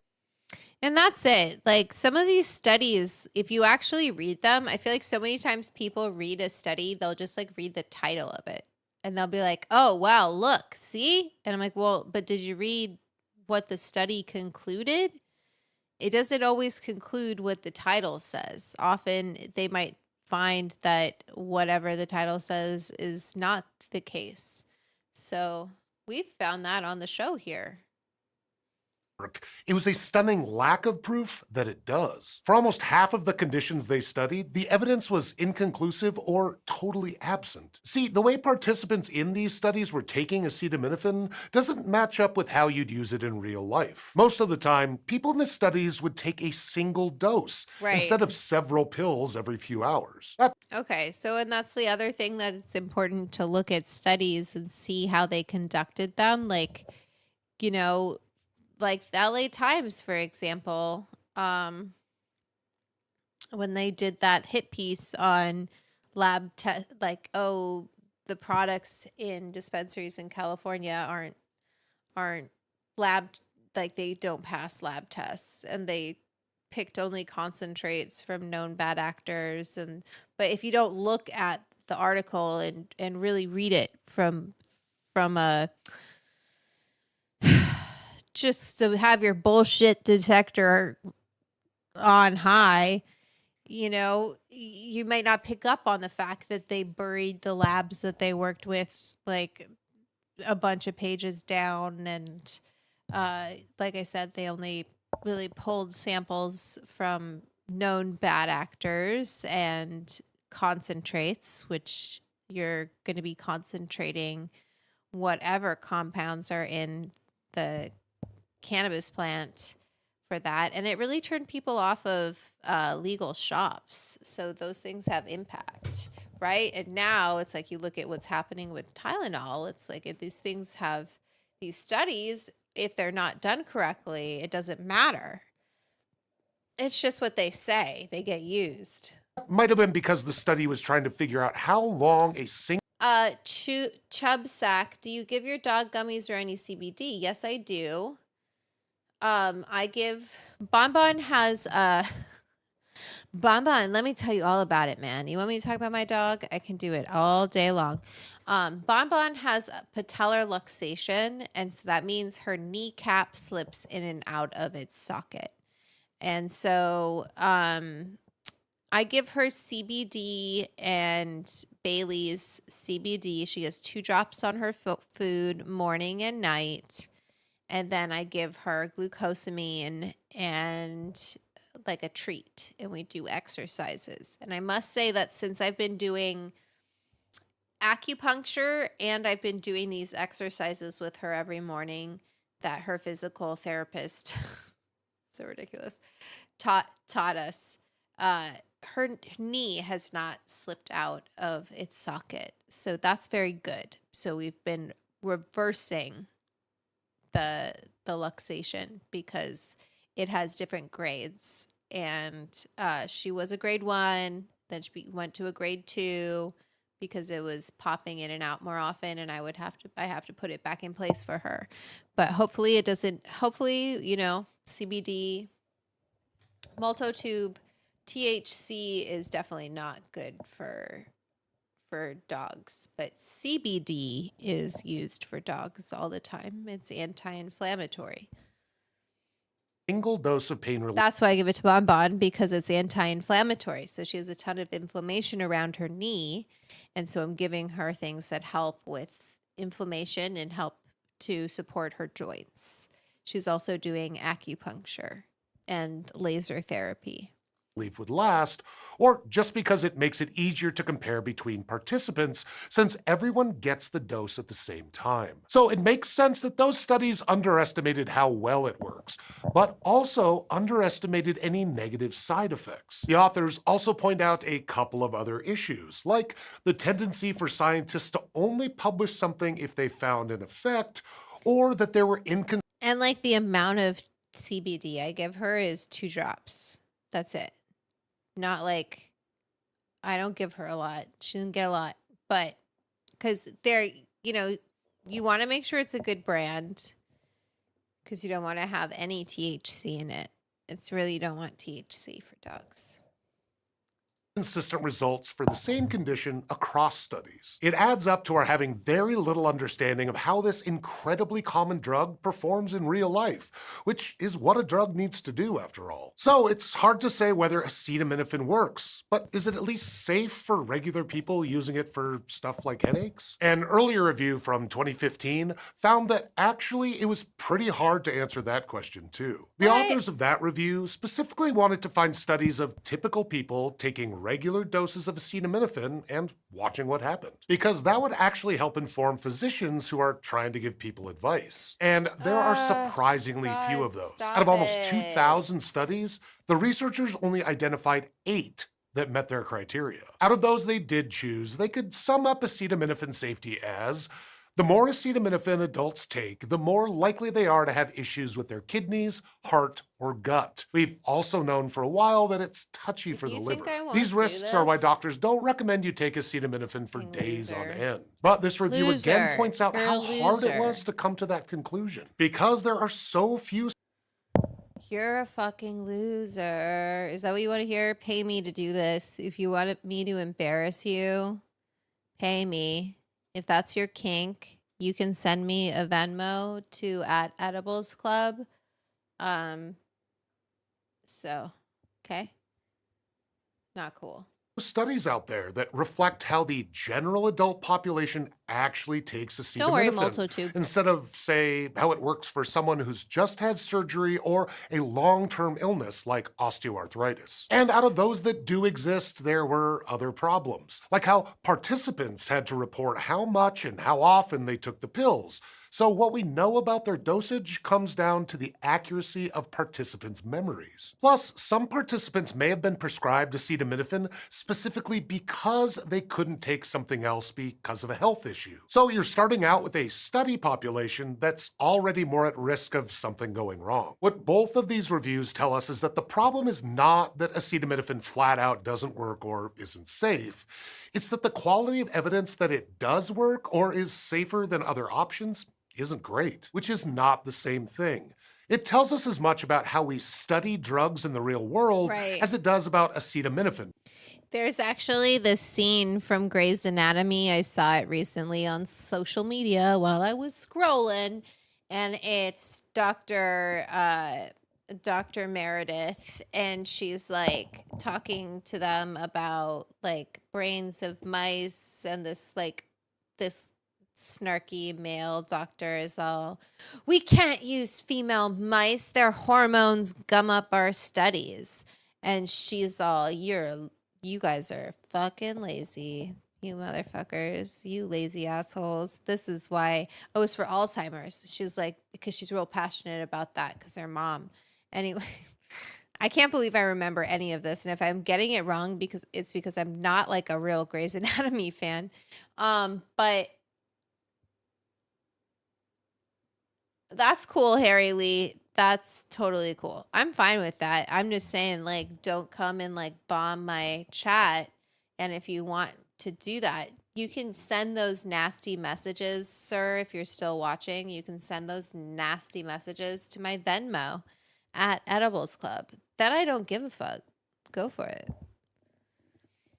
Do it, buddy. Send me a Venmo of your dirty messages. Okay. per se. But it does also tell us that a worldwide staple of our medicine cabinets might not be as reliable as many patients and doctors have assumed for a long time. So although you might have heard the old mantra that acetaminophen is better than something like NSAIDs, we don't entirely know that. But that being said, some people do need to avoid certain drugs like I like said, you NSAIDs for other fucking reasons. So as loser. always, follow your doctor's advice. Right now, some doctors are rethinking their recommendations around over-the-counter pain relief, but mostly they're asking for better trials so they can be more informed. Because of course, patients want to understand the risks and benefits of the medicine we take, and doctors want to be able to provide that information. Just goes to show there's always more science to be done. And you can do more So what you was saying is like basically they don't do research on female rats because they are, you know, hormones, and they're not as easy to study. It's not as like cut and dry. So they gum up their studies, and that's why there's just like we just really get the short end of the stick. We have to deal with shit like this, like that guy putting these messages here, right? Like that's the least of the things that I deal with from people. And like that's why I get frustrated. I know I'm going to bring up that woman again, but like I get really frustrated when like someone doesn't want to support my work. I'm like, dude, this is so hard. I deal with like it's Harry, it's some asshole who is creating different accounts every time I report them, like real loser who's got so much time on their hands that it's probably some MAGA.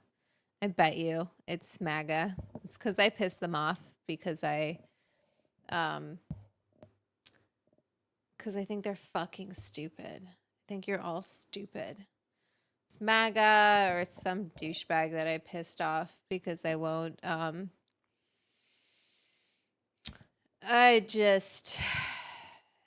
fucking hate them.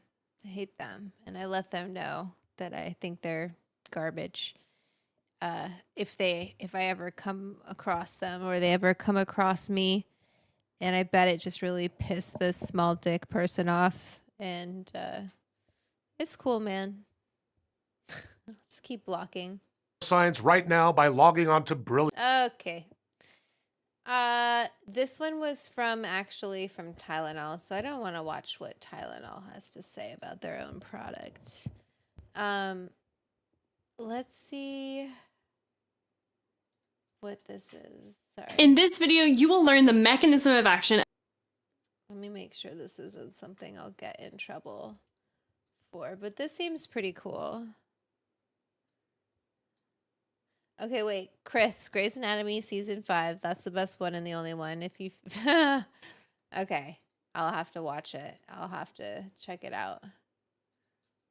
Okay, let's watch this. In this video, you will learn the mechanism of action of acetaminophen. Men like me would argue that women are not easy to study, struggling. But just because we're not easy to study doesn't mean that we shouldn't be studied. Do you know what I mean? Like, figure it out. Take the time to have it be more complicated. Because the consequences of that is that we're getting subpar healthcare and understanding of how our bodies and our minds work. And that's really detrimental to a large part of our species. So, anyway. and acetaminophen's side effects. Pharmacology can be challenging to learn about in nursing school, so we're going to break it down really super simple for you step by step so that you can finally understand it. So don't worry, my friend, you don't need to figure everything out alone anymore for nursing school. We are here to help you every step of the way. And if you need more help with learning pharmacology in nursing school, be sure to download this free pharmacology cheat sheet that we have for you that walks you through step by step how to learn pharmacology for nursing school. Now the link is down below in the description for you to check out all the details. Now hit that subscribe button and click the notification bell, and I'm going to pass you on over to our lead nurse, Nicole, who's Fraggle Rock, remember a class action lawsuit against Tylenol recently where victims cited liver damage? Whoa. But I remember when there was like someone was poisoning Tylenol. We're gonna go into the history of Tylenol next. going to walk you through acetaminophen. All right, now let's talk about acetaminophen. Okay. The generic name, acetaminophen. The trade names, Tylenol, Ofirmev, and Mapap. The pharmacologic class is a non-opioid analgesic and an antipyretic, and the therapeutic class is an antipyretic. The indications for acetaminophen, or what acetaminophen is used for, is treatment of mild to moderate pain and treatment of fever. The mechanism of action of acetaminophen is not fully understood, but it's thought to inhibit the synthesis of prostaglandins, which are the main component responsible for pain, inflammation, and fever. Okay, we get it. Are we bored of this now and we want to go into the history of it? Because it all has to do with prostaglandins. But also it says it's not fully understood. Isn't that crazy? Yeah, it fucks up your liver. Take it as sparingly as possible. Amy, I should do a boop, right? I should do a boop. You're so right, Amy. You rock. Thank you. It's time for a boop, people. It's time for a boop. It's time. After all of those gross messages, it's time for a boop. Within the central nervous system. It's thought that acetaminophen only affects the prostaglandins in the central nervous system, not systemic, which is why it does not help with inflammation. It is also thought that by inhibiting the prostaglandins, it stimulates the serotonin pathways within the central nervous system and helps to increase serotonin levels, which is that feel-good hormone. The therapeutic effect of acetaminophen is a decrease in pain and a decrease in fever. Some side effects you'll want to watch out for with acetaminophen are that most can occur from the IV form of acetaminophen or Ofirmev. They can be agitation and anxiety, especially in kids. Yes, totally. The tamper-proof TV. Hi. Okay, so I wanted to look up pain isn't understood, so understanding the meds to treat it can't be fully understood. Isn't that so interesting and complicated?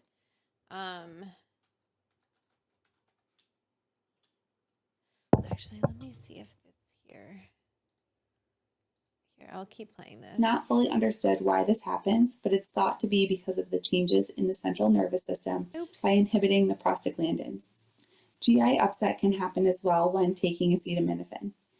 Increased LFTs can happen because the liver is where acetaminophen is metabolized, and if there is prolonged use or higher than recommended doses, it can be very caustic to the liver. A rash or Stevens-Johnson syndrome can happen with hypersensitivity reactions as well. For your nursing assessment with acetaminophen, you're going to want to do a thorough pain assessment. Okay. So I just want to see, I want to see the history. We're going to do this boop, don't worry, but I want to put up on something interesting. Let's see what this looks like. Acetaminophen is one of the most commonly used. Okay, this is a good length video. Seems more interesting. Acetaminophen is one of the most commonly used over-the-counter medications for pain relief and fever reduction. Found in medicine cabinets across the globe and sold under familiar brand names like Tylenol, Panadol, And Calpol, it's a drug so embedded in daily life that most people barely stop to wonder, where did it come from? Who invented acetaminophen?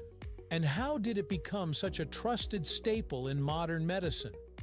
In this video, we're diving deep into the origins of this everyday medicine and the people who played key roles in its development, right here on History of Simple Things. Okay, so I just want to look at the history of Tylenol because like who discovered it? How was it created? Is it just like what's going on here?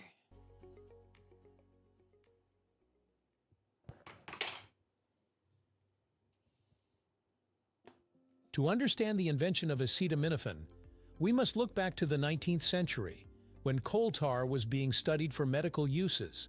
At the time, coal tar was a waste product of coal gas production, but chemists were fascinated by its complex chemical structure. Whoa. From this thick black substance, researchers began extracting compounds. So it's a byproduct of coal tar. That's the Dr. Dabber hot knife. It's pretty great. I like it. It's good. It's boob time, Harry. It's boob time. That led to the birth of modern pharmaceuticals. It was during this era that scientists started identifying derivatives of coal tar that could lower fevers and relieve pain. Among these compounds were acetanilide and phenacetin, two drugs that would serve as the predecessors of acetaminophen. This is cool. This is interesting. Acetanilide was introduced in 1886 as an antipyretic, or fever reducer. It was effective, but it came with some troubling side effects, particularly its potential to cause methemoglobinemia, a condition that reduces the blood's ability to carry oxygen. I wonder why that would happen. Not long after, phenacetin was developed as a safer alternative. Although it became widely used, especially in combination with aspirin and caffeine, concerns about its toxicity, especially kidney damage and carcinogenicity, persisted. These two drugs, acetanilide and phenacetin, were instrumental in the story of acetaminophen because So these had problems.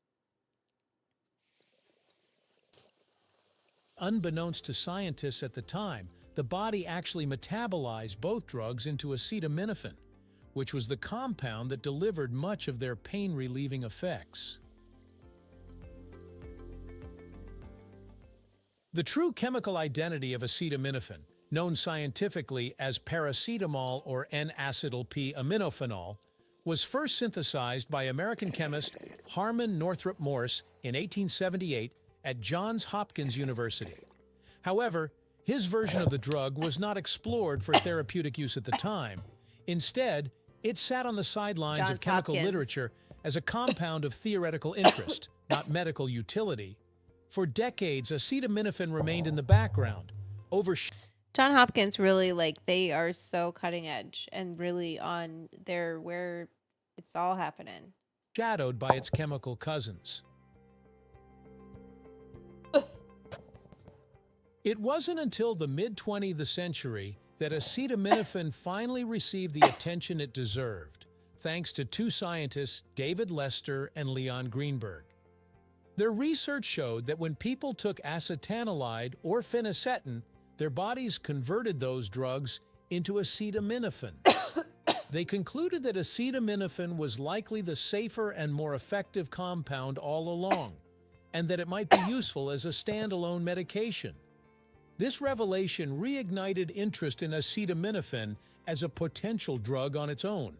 Joey, why don't you talk to her doctor? Why don't you ask her doctor? Don't ask the stoner lady who doesn't have any kids. Definitely don't ask me. I'm the last person you should be asking, what medication should I give my kids? You know what I mean? No. I can teach you how to cook with cannabis. We can do that all day long and we can learn about this stuff together, but I don't know what your daughter's personal medical history is. I don't know any of that information. You know who does? Your daughter's doctor. Is that pediatrician? And just ask them. Say, like, when my daughter, I think, and also there's a lot of parents here.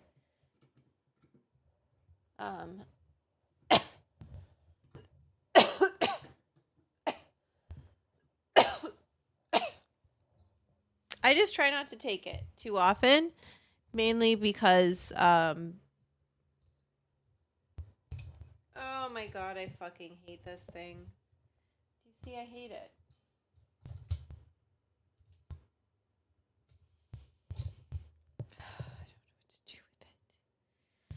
I wish I could, maybe, I'm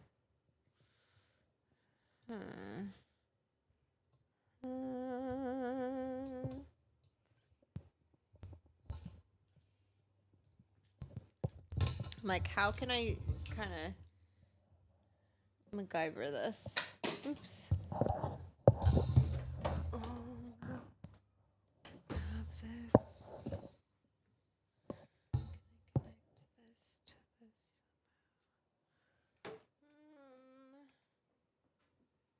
I wish there was like a stand I could put it on,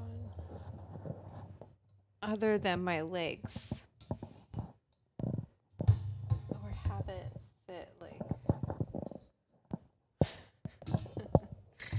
I told you guys, I hate this microphone. It just like doesn't want to work. Anyway, yeah, 1 second. Let me get that back. Gotta make it work. I gotta make it work because it doesn't. Okay, let's play the video while I make it work. Following the findings of these studies, the pharmaceutical company McNeil Laboratories saw a major opportunity. In 1955, McNeil introduced acetaminophen to the American market under the brand name Tylenol Elixir for Children. It was marketed as a pain and fever reliever that didn't irritate the stomach the way aspirin sometimes did. This made it especially attractive for children, who were more susceptible to stomach issues and adverse reactions. The launch was a success, and over the following years, Tylenol expanded into adult formulations as well, eventually becoming a household name. I fixed it. The 19 Okay, so basically they created it's on its way. Are you ready for me to eat this food? It should be here in 4 minutes. It's very close. It's very close.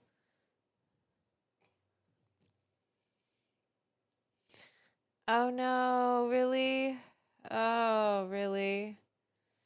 Ugh, God. Why? It's the same. It's not I want you to know. It's not different people. It's all the same people. It's all the same person. Sorry, Instagram, if you're like wondering what I'm talking about, there's someone on YouTube who's being a troll. Because they have no life and they want to be 1960s and 70s marked the rapid rise of acetaminophen use in both prescription and over-the-counter forms. The U.S. Food and Drug Administration officially recognized acetaminophen as a safe and effective analgesic and antipyretic. Its popularity grew exponentially, especially among individuals who needed an alternative to aspirin, such as those with ulcers or aspirin allergies. Acetaminophen doesn't significantly affect blood clotting or cause stomach bleeding, which made it the preferred choice for many healthcare providers. Okay, and then I wanted to look into... Despite its reputation for safety, acetaminophen is not without risk. One of the most significant concerns is liver toxicity, especially in cases of overdose. The liver metabolizes acetaminophen, but when taken in large doses, a toxic byproduct can accumulate and cause liver damage or even liver failure. This has led to a number of public health initiatives to warn consumers about the dangers of exceeding the recommended dose. Uh-oh. Oh, shit, I forgot to close this.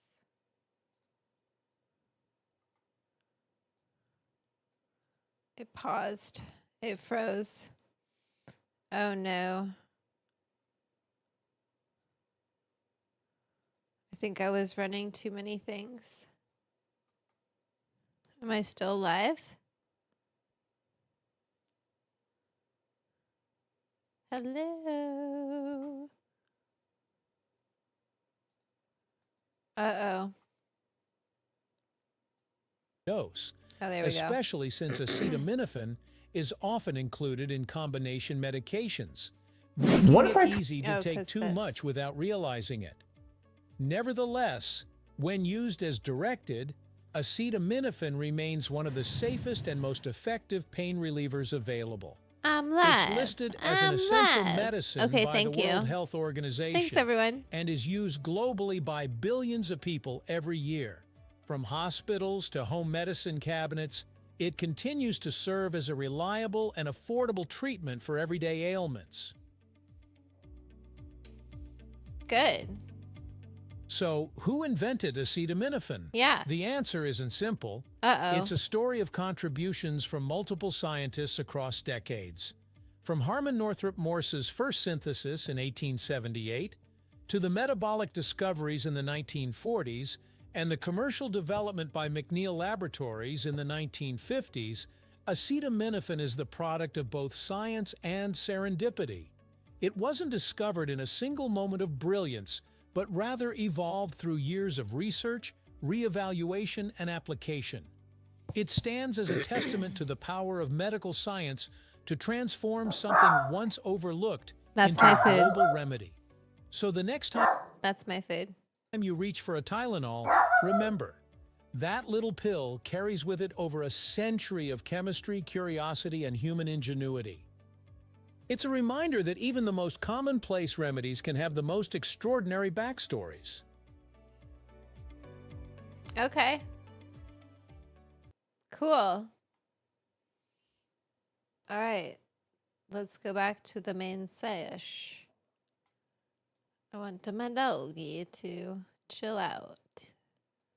Chill out to the dog. Okay, give me 1 second. I gotta go get my food. Are you ready?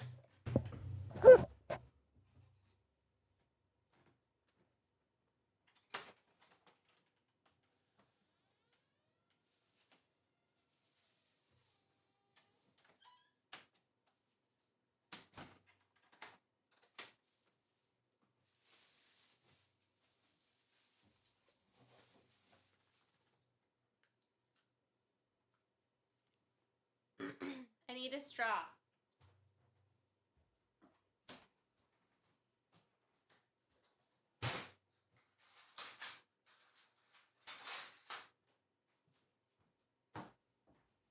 No, it's not for you. Okay, I hope everyone is ready for this. So this is the horchata slushy. Slushy. We love a slush. I'll take a sip. They put some tape on the top of it. Oh, the straw wasn't.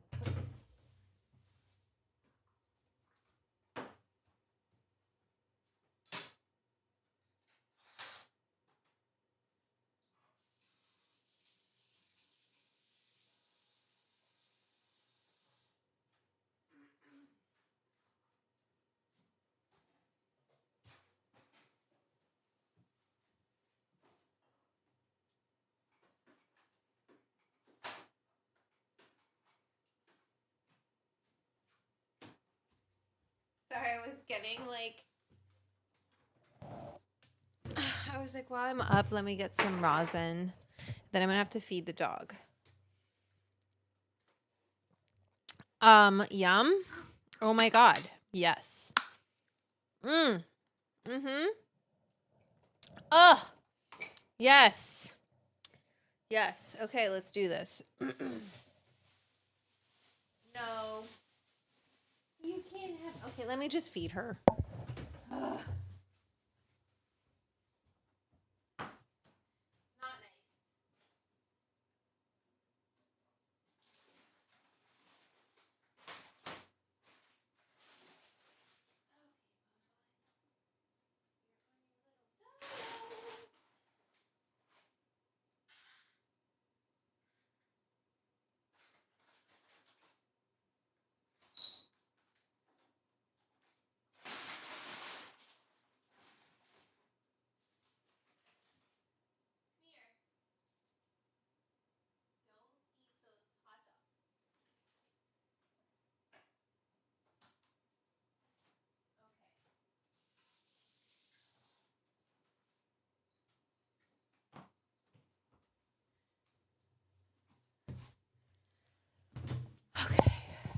Okay, hopefully no one has.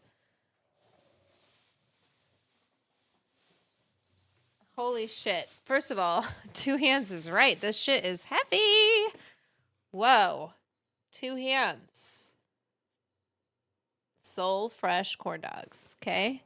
I don't know why they're making horchata slushy, but I love it. This is delicious. It's not too sweet.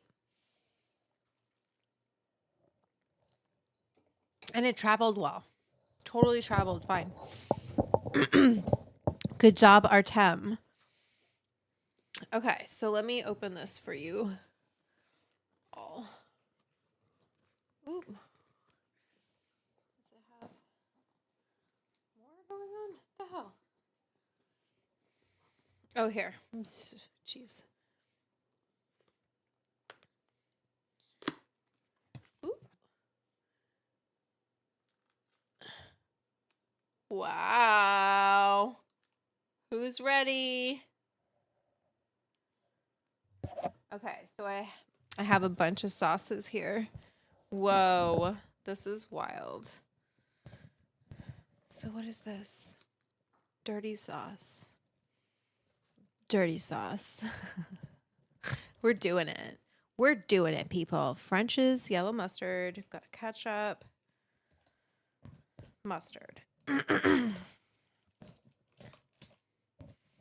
I think this is a ranch, and then this is like their spicy sauce. Okay, so we got a spicy, we got a ranch. Okay, so then I don't want to start with spicy because I don't want to like ruin my palate, right? Gotta be strategic. I also feel like I should have pulled my hair back. But we're just gonna do this. Gonna do like that, okay? Darren, you know what's up. Okay, I'm just gonna take like a straight. I'm gonna put some sauce. We're gonna start with this is the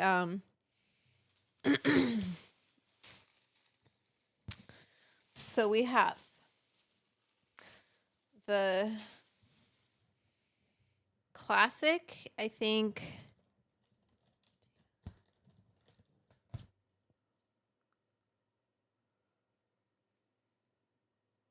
There's a classic and there's a 2 hands, and I don't really know what the difference is. But I don't want to get it wrong because I really want it to like. No, Baba, you can't. You can't. You cannot have any of this, you silly girl. I just want to look it up again. I know this is ridiculous and I should just take a bite, but I just want to get it right. Potato dog, American classic. I think this is the classic. And this isn't the 2 hands. I think I don't fucking know. There's a crispy dog. I think this is their classic. It's not their. I'm gonna put.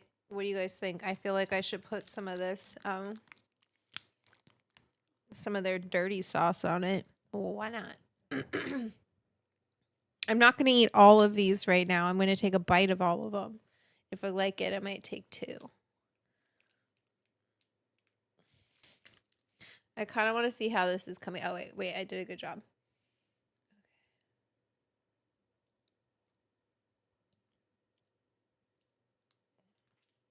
Oh shit, Vanessa. Oh, I should have maybe opened it more.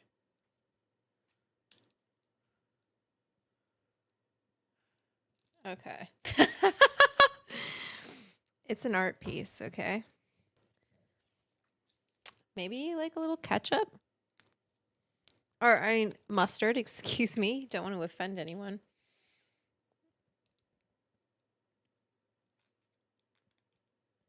Just like a line. Oops, you didn't really see what I did there. Okay, we'll take a bite of this right now. I did half Mott's, half hot dog. You should see my dog right now. She's so mad.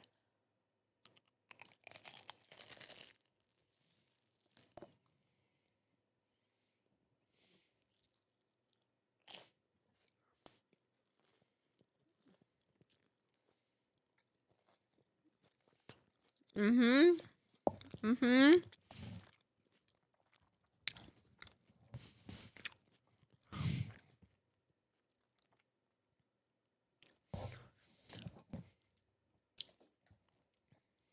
These are so good.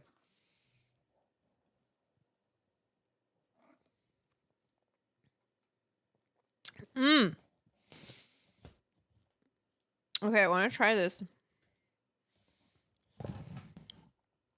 spicy sauce, and this is the crispy dog.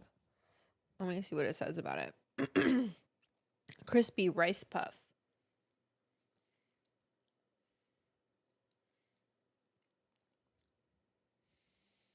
Boop.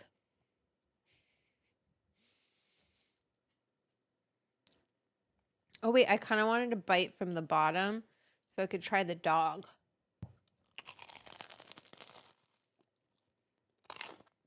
I didn't even get it. Damn it.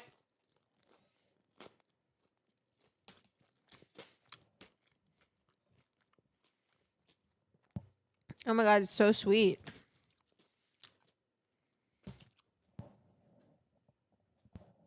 What are you doing, Baba? I don't know if this is fun for you guys. Someone commented once and they're like, I can't watch you eat. Like, you can just turn it off. You don't have to watch it.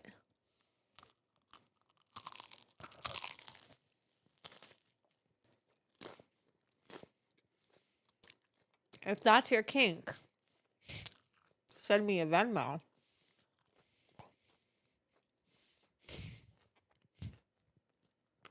Okay.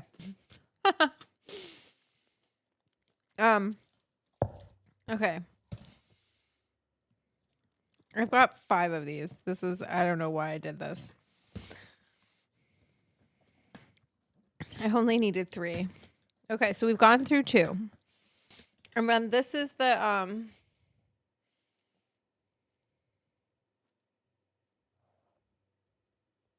my dog is like, are you dropping things? So I think the first one I had was the classic. Oh no, I didn't have the classic. I had the, maybe that was the 2 hands. I don't fucking know, my guys. I don't know. Here's this. We'll go for another cheese pull. They put a lot of sugar on it, okay? I know I asked for light sugar on one of them. Because I was like, don't put too much sugar.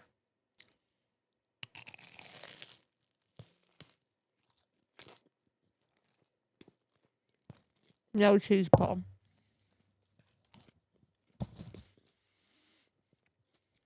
You know, I don't think I like this dirty sauce.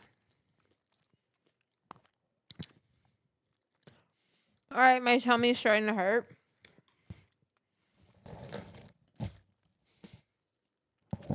Why did I do this? Someone said hot dog. And then I remembered. I wanted to try these. And like if I was at a county fair and these, I just want mustard because I need something to cut the grease at this point. I don't want any more fat. I want like acid and vinegar, which is acid. I want acid and acid.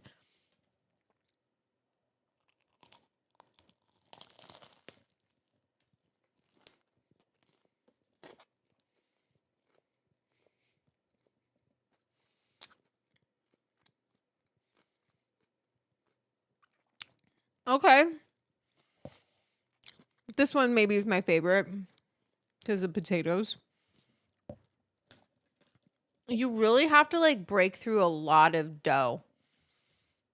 It wouldn't look as impressive. I get it. They have to do it that way. Because if they did it like a thin coating of corn batter, people would be like, what the fuck is this? You don't get the videos. It doesn't look hot.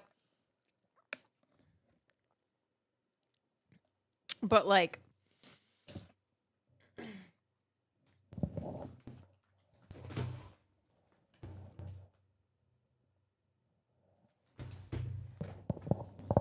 sorry, my dog is under me and I'm just making sure she's not eating anything. Okay. Last but not least, this has been fun. I'm going to do the cheese pull on this one, I hope. Fingers crossed it's still hot enough It might not get a cheese pull because I waited too long. So this is the spicy. We're just going to eat the spicy one. You ready? Cheers, people. Spicy? Okay.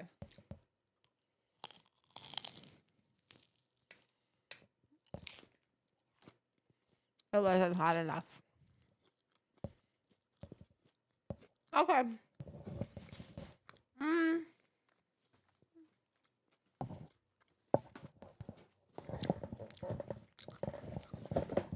What do I think? Don't worry, these will be eaten.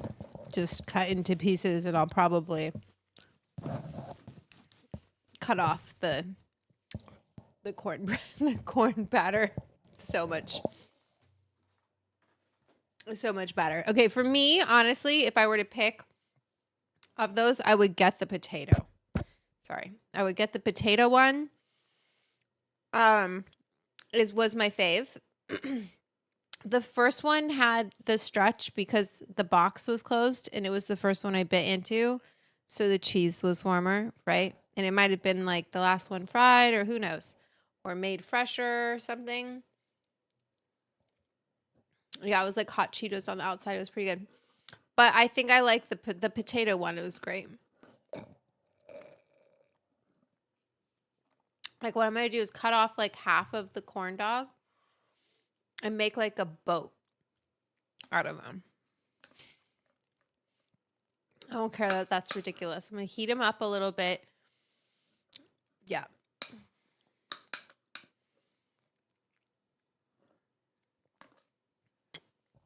Winner for me is this horchata slushy right here. This thing, winner.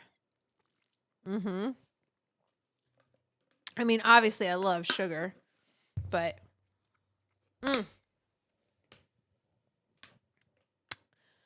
really great.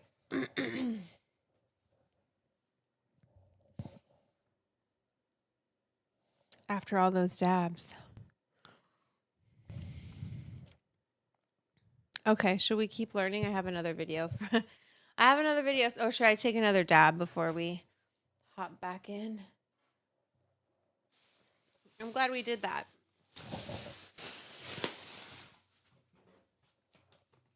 I'll finish that tape for dessert. This let me show you how the texture. See that, Paul?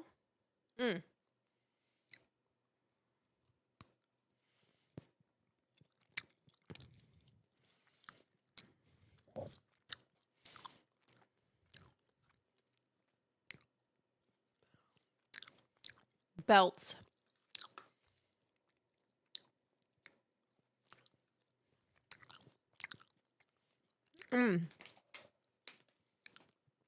I'm not sponsored by them, but if they want to sponsor me, they're good.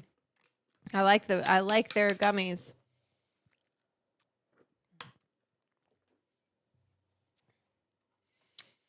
It is so yummy, this slushy. All right, I'm going to take this last boop with you. Not the last boop tonight. I'm just saying this last boop of it's kind of a sad time. Say thank you to Erica for this wonderful, generous, gigantic jar of guava cake from Kaizen. You've probably heard me talking about them over the last few sessions, and the moment has come, my friends. The moment. I have mustard on my hand.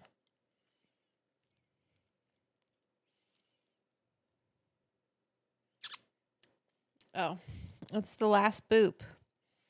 It's the last boop of the jar. So we're going to do it. We're going to do it. Today is the day. I saved it for you. I really got a lot of mustard on my hand. Hopefully I didn't get it anywhere else. No, you can't have any. And basically we started this sesh early because of the dog. Thank you for coming in early. I appreciate it. Also, like, happy first of the month. Okay, let's do this last little boop. I'm going to scrape the jar. I really don't like to waste anything.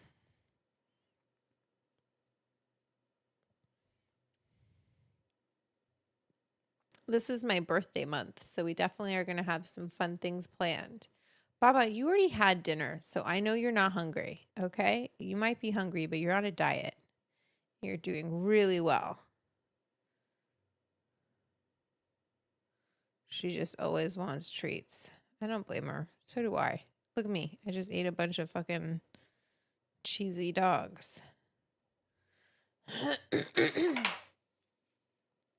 Yeah, no Symbiotech. I totally have mustard on my hand. Okay, you ready for this boop, everybody? Boop. That's the last of this guava cake. Sad to see it go. It was delicious. Massive jar that I just crushed. I crushed it. I really did. I made it my job. Hi, Kyle. You're welcome. You're very welcome. Okay, let me take this boop. I don't know what you're thanking me for, actually. Hopefully my machine is good. Yeah, we have 2 bars. I should talk about that, like the battery too. I'm trying to think of the different things to kind of differentiate between the different rigs that I've been using, between the Puffco, the Focus V, and the Dr. Dabber.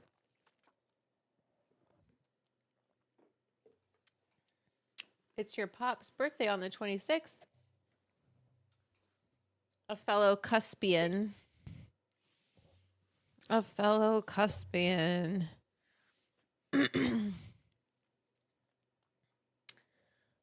Oh, wait. So this is on launch. I got distracted. No. Bonbon, you've had enough treats. You just want some scratches? You just want some scratches? I know. Do you want to go outside? Do you want to go outside? Okay, let me press the heat. Hold some time. Oops.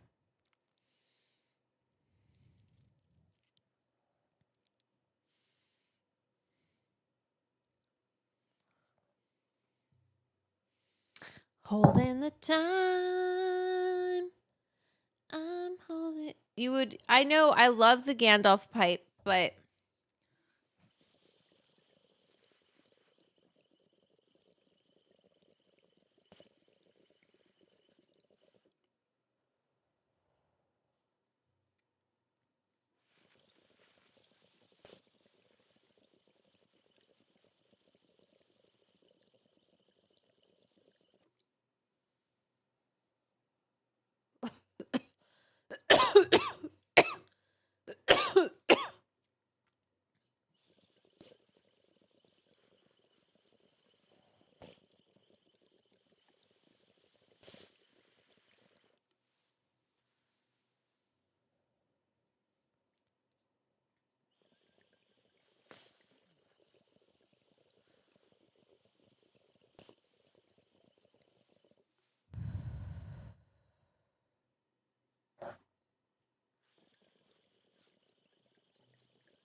Okay. That was great. I love a boop. So let's get back to it. I have another video for you. How's my sound, by the way? I'm cleaning the rig if you're wondering what I'm doing. Start with the fat end. Go in with the tip. Also, today's hair is brought to you. I'm trying a new system. I don't know if I'm going to totally commit yet. What do you think? I washed it and I feel like it's less frizzy than regular. Why am I asking? I'm not asking anyone's opinion, actually.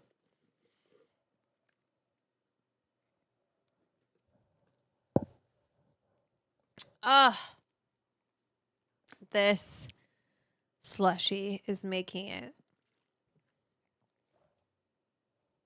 She's so sad. Okay, we're gonna go for a little bit longer, and then I've got to take my little baby out out and about. Okay. Oops.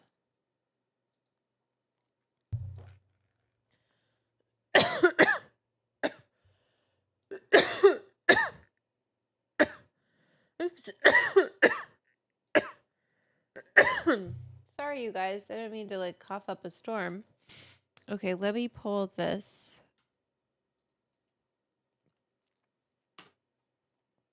Oh, wait. What if I told you? Sorry. You don't know what I'm doing. Watch scene, watch scene. Okay. Told you there was a medication that sold 25 billion doses per year in the United States. What if I told you that medication was Tylenol? That same Tylenol we use when we get a headache, we have a little fever, minor aches and pains, sells 25 billion doses per year in the United States. What you didn't know about Tylenol is that it has a fascinating history, one that's full of ups and downs and a dark twist that resulted in how we deal with over-the-counter medications in this country. So for a dark twist. Holy cow. I bet he's going to talk about, you know what? For us to understand Tylenol, we have to go back into the history and see how it was discovered. Back in the late 1800s, people were dying of fevers, or so we thought. And so the natural thought was, if you could decrease the fever, then you could stop the death. So they started looking for compounds that did this. And in 1886, there was a compound called acetanilide. It was tested on humans, and it decreased fever, decreased pain, but unfortunately, it had a side effect called cyanosis, which literally means your skin turning blue. And that's because it affected the iron in our blood. So because this medication turned people... Wait, wasn't there, what was it that's silver? The colloidal silver turns your skin blue too that people like to take? Blue, we couldn't use it. So they started looking for different chemicals instead. And in 1893, there was a guy named Joseph von Mering, and he came out with a study that compared a chemical called phenacetin to acetaminophen. And his concerns with acetaminophen were that it also turned people blue. As a result, phenacetin was the winner, and Bayer ended up producing it. They sold a ton of this medication. So 50 years go by, and two gentlemen named David Lester and Leon Greenberg do a little science, and they find out that this phenacetin that Bayer is producing is actually just turned into acetaminophen in the body. In order to prove that it's not toxic, they take huge doses of acetaminophen, give it to rats, and it doesn't cause any of the cyanosis. Of course, they then... But did they give it...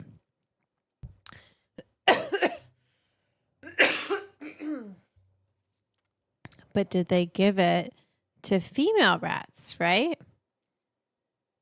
Have to go do trials on humans, but the result is a combination of acetaminophen, aspirin, and caffeine, and they develop a drug called Triagesic. Triagesic ends up taking the market from phenacetin because it's more effective, and this combination seems to work better than the phenacetin alone. Since that time, we have all sorts of combinations. We have acetaminophen by itself, which is called Tylenol. We have acetaminophen that's in cough and flu medications. And we also have acetaminophen that's mixed with other pain medications. It's in every drugstore, given in every hospital, and chances are you have an 8-year-old bottle up in your closet right now. But the story of Tylenol is not complete without the Chicago Tylenol murders of 1982. This is what I was talking about. And there's a whole show on Netflix about it. And don't listen to that bozo about boycotting Netflix. What a loser. No one's doing that. Let's find out. In the fall of 1982, the Chicago metro area saw the death of 7 young, healthy individuals over the course of a few days. Because young, healthy people dying like this is unusual, the hospitals looked into it. And what they found was that each of these individuals had taken Tylenol that was laced with cyanide. They were then able to track where these medications were bought from, and they were from drugstores in the Chicago area. The interesting part, though, was that they were manufactured in 2 different locations, Pennsylvania and Texas. This meant that they had been tampered with after the medications were placed on the shelf. On October 5th of 1982, they did a nationwide recall of Tylenol, and this was worth over $100 million. Whoa. They even offered free exchange of bottles of Tylenol that people already had. And unfortunately, they never figured out who committed this crime. Who did it? But it did result in one significant change across the Who done it? What do you mean? What? entire industry. And that's those little covers on the bottles that are almost impossible to remove, called tamper-proof lids. That's because of the Tylenol murders of 1982. So then we fast forward to today, where Tylenol is a $9.6 billion industry. As physicians, we know it's effective. We know it can treat fever, we know it can treat headaches, and we know it can take the edge off of pain. But what we don't know is how it works. We think that it works on your spinal cord and your brain and affects the way your body perceives and deals with the pain signals, but we honestly aren't sure. And even though we don't know how it works, we know it's safe, especially compared to some of the other medications that can be used in its place. And that's Tylenol.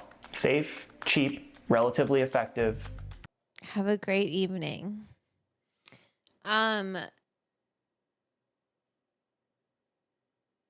Okay, cool. That's really interesting.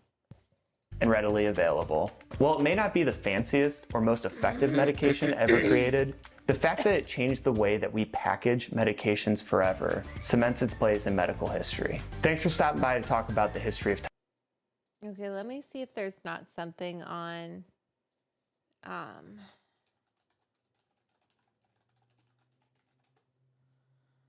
wanted to see if there's not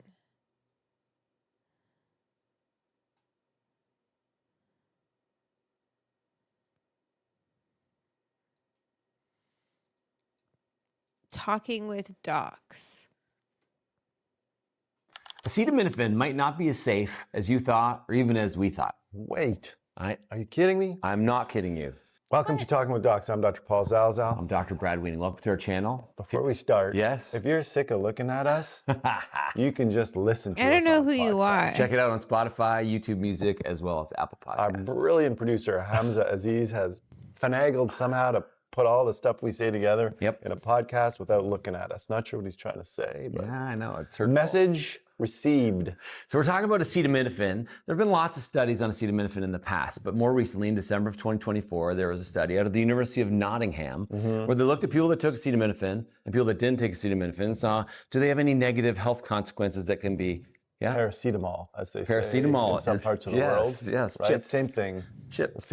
Chips versus fries. Acetaminophen versus paracetamol. Right. Bonnet versus trunk. There you go. On the car. Endless words that we've changed slightly. However, I used to give acetaminophen at Halloween like a treat, man. That's how safe we thought it was. Honestly, I've literally said the phrase, you can take a fistful, it's fine, doesn't cause a problem. Having said that, actually the first, in med school, emerge rotation, first overdose case we had was a young woman who did overdose on acetaminophen. Oh, horrible. Really? She pulled through, but it jarred me for life. Sure. So this study specifically was looking at older patients, so 65 and older. Like I said, they had one group, 180,000 people who had been prescribed Tylenol twice, a minimum of twice in the last 6 months. Acetaminophen, sorry. Okay, so they've been prescribed it twice, and they're older than 65. So, okay. So who knows what other health problems are in play? Yes, twice in the last 6 months. And then the control group or the comparative group was 400,000 people who had not been prescribed acetaminophen or paracetamol. Okay. So you've got a randomized control trial, or at least a case placebo-controlled, or at least a case-controlled trial. Yes. at best. So observational turn off study. So my again, we AC. cannot prove causation. So not a randomized controlled, Right. double-blinded placebo trial. We're just looking at a big group of people. They did this, that's different than this group, and what was different about them. So we're going to talk mainly about 4 systems. So the liver, the kidney, the gut, and the heart, which other than the brain, it's pretty much everything. Okay, but before we start, we have to say, well, what is acetaminophen? Yes. It's an analgesic, so it's a painkiller that's used all around the world to control pain. Yes. It acts mostly in the central nervous system, Okay. as opposed to like an aspirin or a non-steroidal anti-inflammatory drug that acts more peripherally. Right. That's why NSAIDs can like reduce swelling and inflammation peripherally, but Tylenol or acetaminophen does not usually do that. Right. Okay, because it is mostly acting centrally. However, there is some crossover with some of the biochemical effects that it has with non-steroidal anti-inflammatories. Right. And why is this a big deal that this analgesic may not be great for you?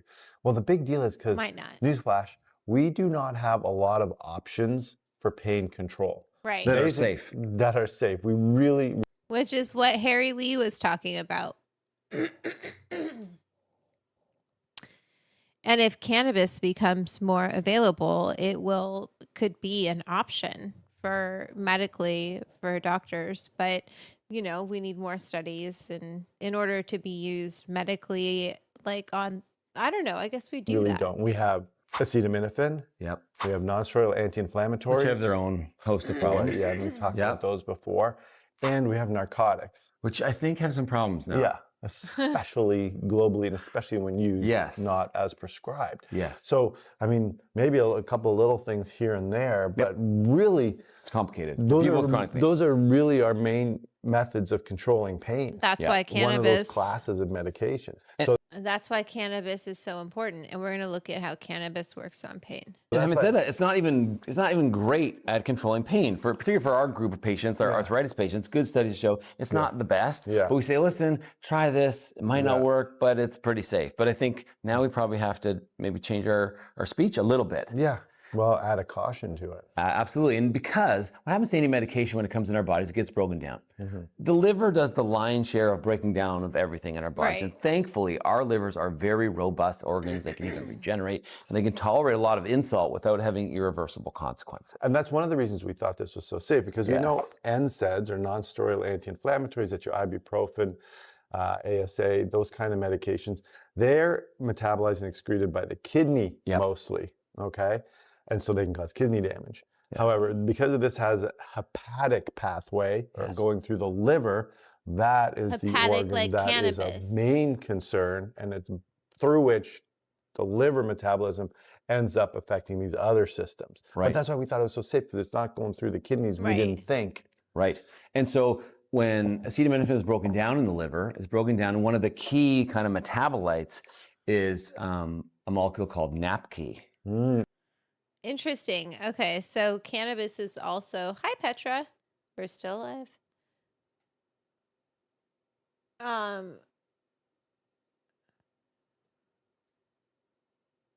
U.S. versions of food different than international versions from the same company pisses me off. I know it's true. It's true. Even Canada. NAPQI, N-A-P-Q-I. Petra, I did. I got corn dogs. They were good. They were good.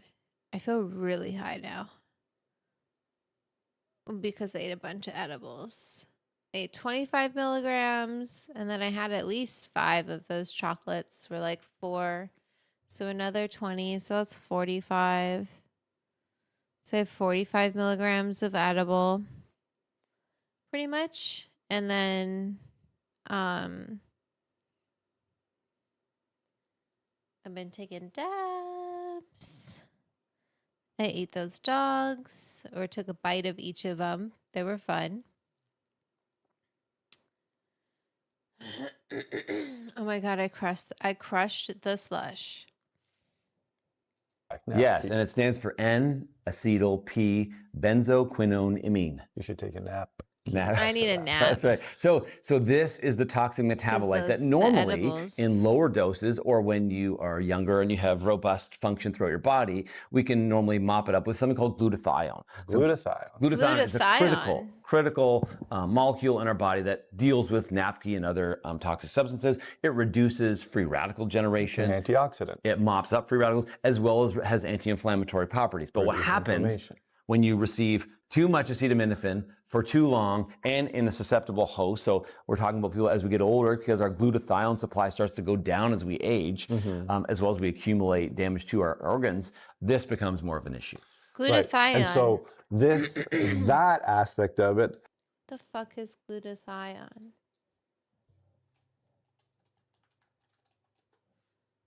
Glutathione is a tripeptide.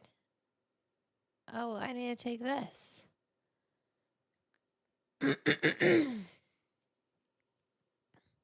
Reducing oxidative stress, maintaining redox balance, enhancing metabolic detoxification, and regulating the immune system. Cool. Okay. Good to know. Has far-reaching consequences to the other systems. Well, of the body. Moto Tube, Okay. So I'm let's start with still the liver, here. first of Okay, all, makes sense. Right? It's a hepatic metabolite that's going to affect the liver. Yep. And so in chronic use Yes. or too high a dose of it taken can cause liver toxicity. Right. Like we just said, and the implications with glutathione and that Right. with the liver. Best ways to mitigate these risks when it comes to the liver is take as recommended, take as little as necessary. And we think that's sensible for any medication, prescription or non-prescription. Yeah. The other thing is don't take it with other liver toxic substances. Thanks, Michael Taylor. I'm going to stop by tomorrow. I'm going to go say hi to B tomorrow. So that'll be fun. So as wait alcohol. For it. Yeah. Unfortunately, alcohol is also metabolized in the liver and can cause liver damage. So when you give it the double whammy of the acetaminophen and the alcohol, don't do that. You really put the strain on the liver. And we've talked before about how when alcohol is broken down, acetaldehyde is one of the toxic compounds, and our livers kind of try to deal with this. And if you're overwhelmed with Listen. Life is super fragile, and we're so lucky. We're so lucky. Let's not do things like drink and take Tylenol. It's not good. the acetaminophen and the alcohol now, your liver's working hard and eventually reaches a maximum functional capacity, and then damage is done. Right. Yeah, And this could be don't hepatitis, or could even lead to full-blown cirrhosis. Right. Yeah. Which is, and usually that's the first thing you reach for after a night of too much drinking is some Tylenol the next day. Yeah, ironically. And you're already. You mean acetaminophen? Yeah. What did I say? Tylenol. Name brand recognition. Way to go. Way to go, Tylenol She's people. ready to Right? go. It's like the Kleenex people. It's been generic for years. I know. Okay. Is it Paris? What is Paris? Paracetamol, essentially the same I know it is the same molecule. How much Is it longer still do these guys what's the gonna proprietary? jabber for? No, I think it's UK? generic. Sorry. 6 more Yeah, no, but minutes. what was the proprietary name in the Don't UK? know. Probably Tylenol. I think so. Yeah. Okay. Okay, so number 2 is kidney function, which is, if you talk about toxins in our body, probably liver's number 1. Yes. Kidneys are probably number 2. Yes. And so with respect to the mechanism, it's the same. Oxidative stress, inflammation. They believe there is a potentially direct nephrotoxic effect to the kidneys with high doses of acetaminophen. So what does this mean for us? It means your creatinine could go up. It means your GFR, your clearance function can go down. Your blood pressure can go up. Your blood pressure can go up. Some people think this may be regulated by prostaglandins, which affect even the blood supply to the kidneys. What is? Oh my God! Oh, they said the word of the day: prostaglandin. We gotta do a boop, boop, boop, prostaglandins. Watch those prostaglandins.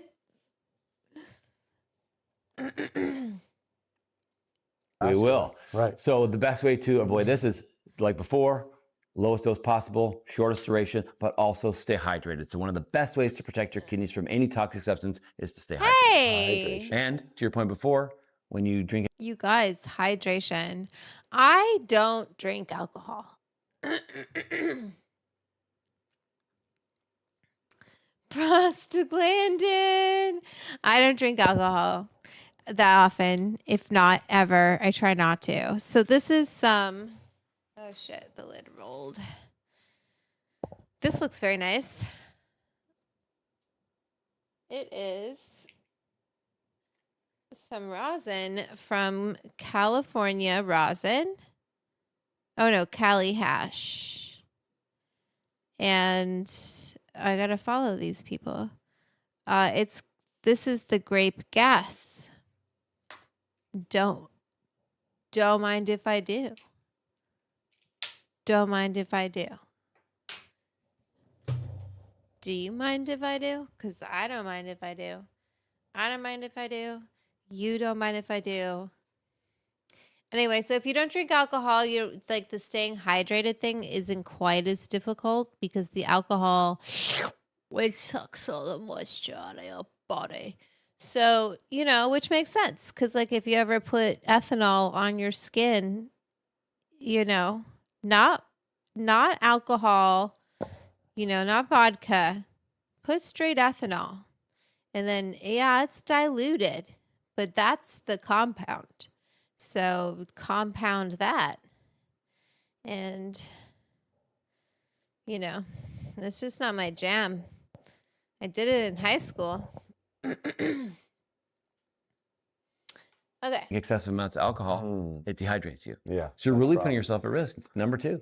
Triple whammy. Triple whammy. Okay. Whammy. 3, the GI tract. Yep. The GI tract is at risk, which is ironic. And that's one of the reasons that's why we used to tell people you can take acetaminophen. It's going to be easy on your stomach, unlike an anti-inflammatory. And even, to be honest, to the point where I didn't, when you feel like, oh, it hurts my stomach, I'm like, really? Yeah, come on. It's actually safe for your stomach. No, it's safe for your stomach. Safe for your stomach. So what we've seen in the literature is that, no, it may not be safe for your stomach. Some of the studies have shown a 24% increase in peptic ulcer disease and lower GI bleed increased by 36%. Which is hard to comprehend. That's over a third of an increase in lower GI bleed. So it's something, this is news.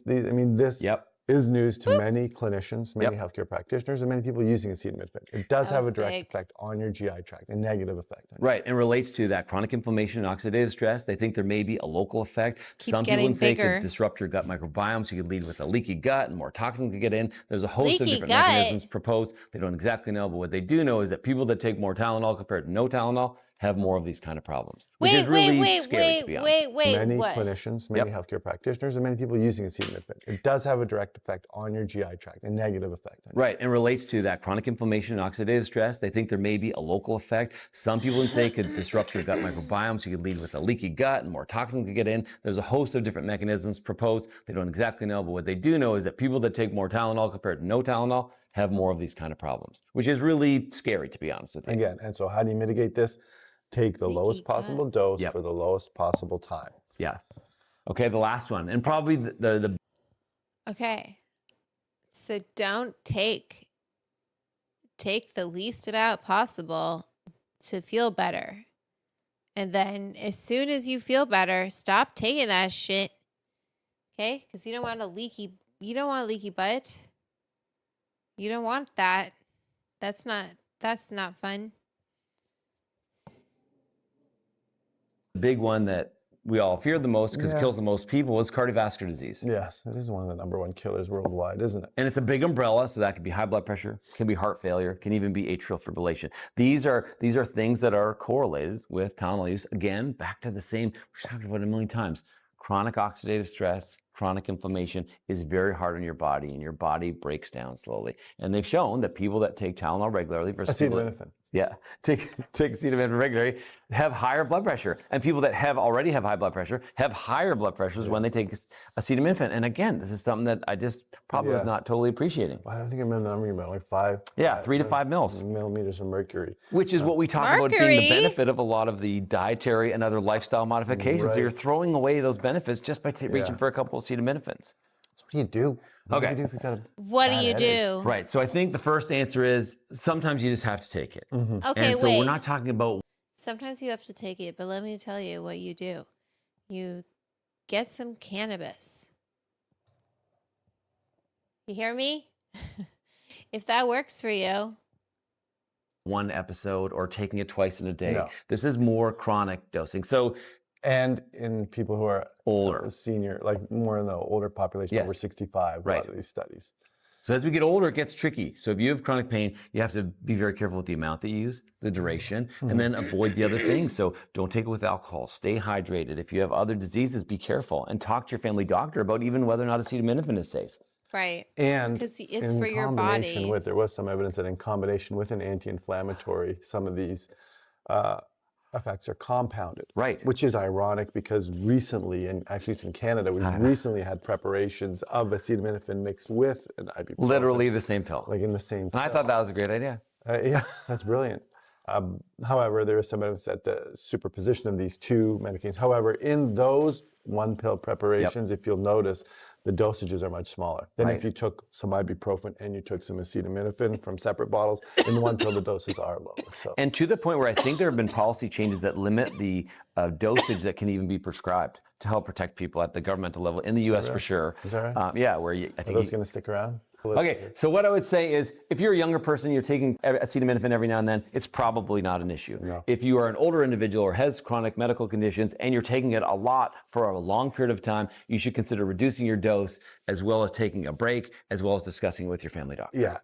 Having some screening. Don't take it for an extended period of time. Only take it as needed. And I find with medications too like that, if I only take it when I need it, it seems to work better. Right? Because it does work for me. If I have a headache, like after filming these videos, for example. Like right now. Like now, if I take acetaminophen, it does work for me. Yes. But I definitely do not take it on a regular basis. I take weed on a regular basis. It's snuck in there. Even some of the narcotic combinations that we use post-operatively, it's snuck in a little bit. So just beware. The purpose of this video is to let people know, hey, we used to say it was totally safe.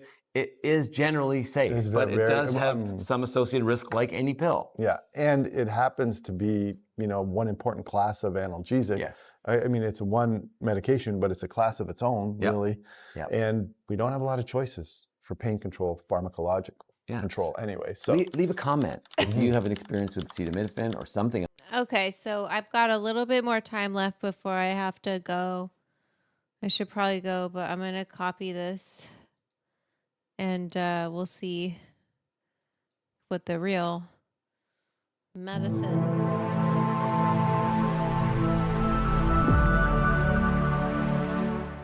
So the 3 months follow-up data for pain patients specifically was available for over 618 patients.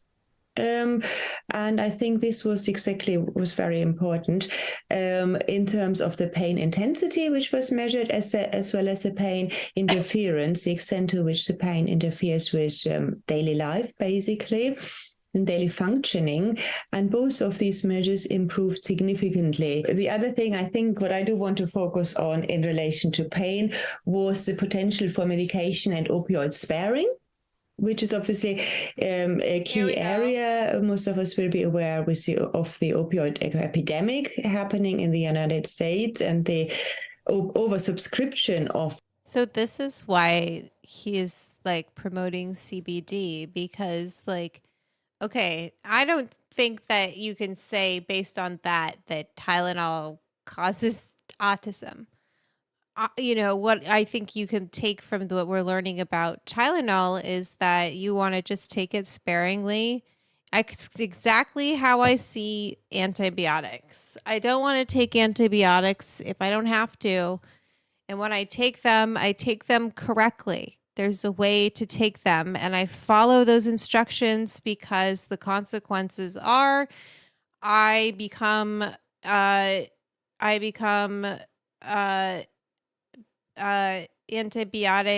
resistant, and they have to use more extreme antibiotics. And then who knows, if I'm stupid about that, hopefully they're just giving me a shot in the ass at that time. But, you just want to be, careful with how you take medication. I guess I say that as I take these dab rips and eat 45 milligrams. And there's all of these people who are coming out with CHS, but I don't really know what that's about. And hopefully that doesn't come for me. Various opioid-based medications. And so we decided we really wanted to make that a focus on for our pain patients to really look into that in detail. As I mentioned, over half of the pain patients are prescribed variety of types of opioids, and there is at the moment, so far I would say it's anecdotal evidence, but still, developing and certainly getting more substantial anecdotal evidence that the use of medical cannabis may reduce the use of opioid painkillers. So, that could be a very positive outcome as well. This is analyzing this is quite challenging, and we're still working through it.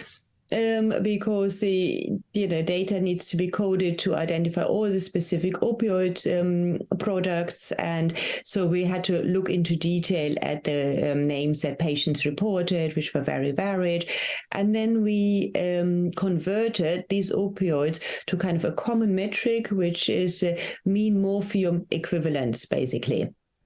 So we combined the dose and the self-reported frequency of use to produce this daily mean morphium equivalence, which we hope provides a very good comparison, so to say.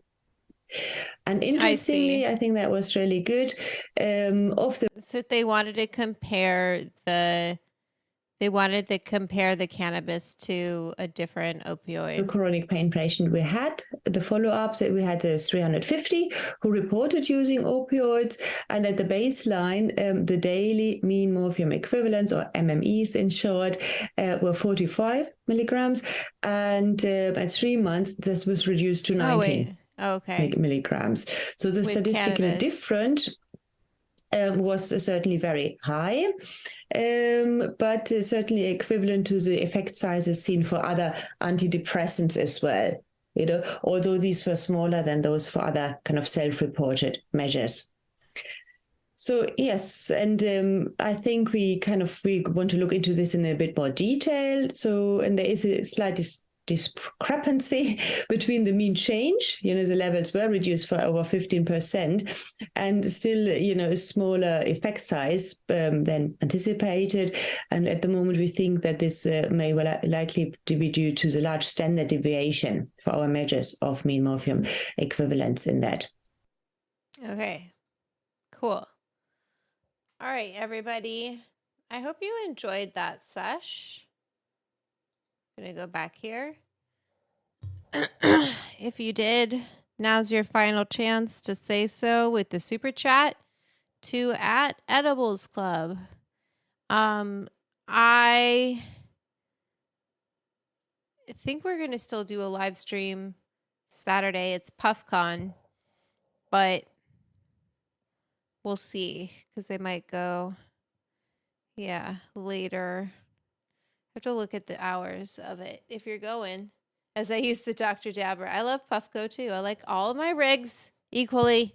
I'm just using them in extended periods. Like I went through a moment with the Puffco, and then I've got the Wizard, usually in the kitchen. I think it tends to speed heart rate. Vanessa would know more. What? Chronic pain, it helps with like spasm, heartaches, heart health. Petra, yeah, heart is something that is debated. It's being studied, and it can cause problems. So it's actually not. It's not the case, and we don't want to be biased, right? Like we want to be honest, and we want to be real with things. Like, what are the effects of cannabis on our body? And for the most part, it's pretty positive. But there is one study from UCSF that shows that it has like smoking. It has similar. I think it was just smoking. It might have been smoking and edibles. Has similar effects like on your heart. It's like not good for your heart. But I would like to say I'm skeptical and I'm biased. So let's be real. So, but let's be honest too. So there you go. You like the hair? You want to know what it is? I think, okay. So I was washing it and doing lots of conditioners, right? Actually, I don't have to wear this. We're done watching. Oh, it's kind of nice though because it muffles my voice. So I was doing like washing it and then conditioning it, and then Daniel Moon was like, you should try like the wash that's like the no wash shampoo, which is New Wash is one of the brands, and that's what I used. So I'll put that in my storefront. I have like a beauty section, so I'll add that to my storefront ASAP. Actually, I could probably even do it right now and then drop the link for what I did. But I used that. I did it twice because my hair was dirty. It was dirty. Oops, I put it wrong. .com shop/marigold. That's the marigold. I have the beauty section, right? Beauty essentials. And I'll just edit it. Should have put a pillow. Wonder why it's not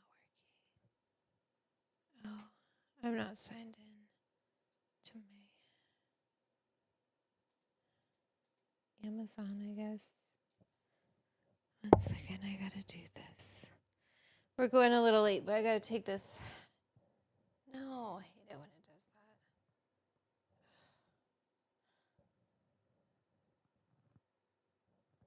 it does that. I just think it's good, actually. I'm looking at it in the light. And okay, I'd say if you have, you know how my hair is, it's like, it's not straight. It's not super straight. It's not thick. It's fine. And it's kind of wavy. It's not curly. It's not curly. Like my cousin had curly hair, you know?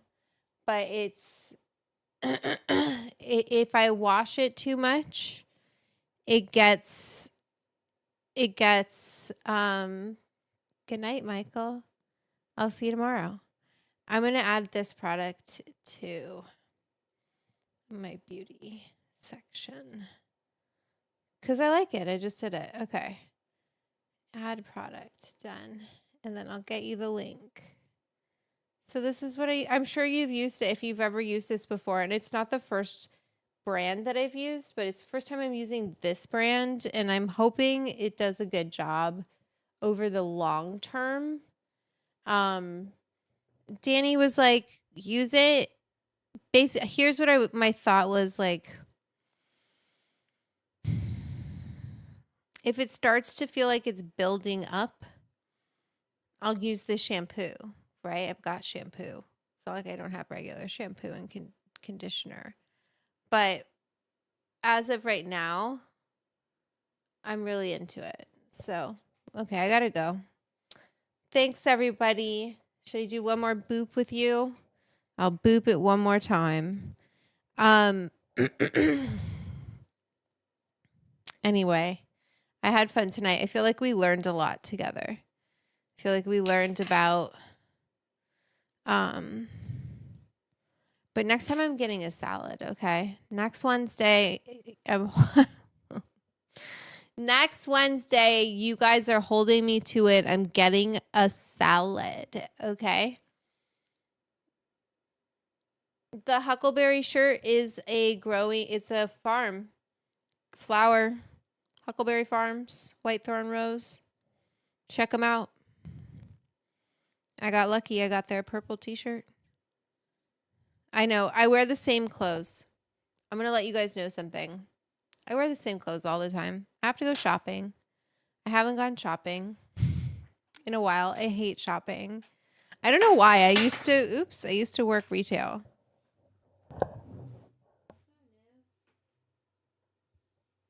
I used to work in a clothing store, but I just don't. It's like a chore. Okay, so it's a chore. that I have to go do. Anyway, send me a Venmo if you want to if you want to help my shopping. Boop. My shopping excursion.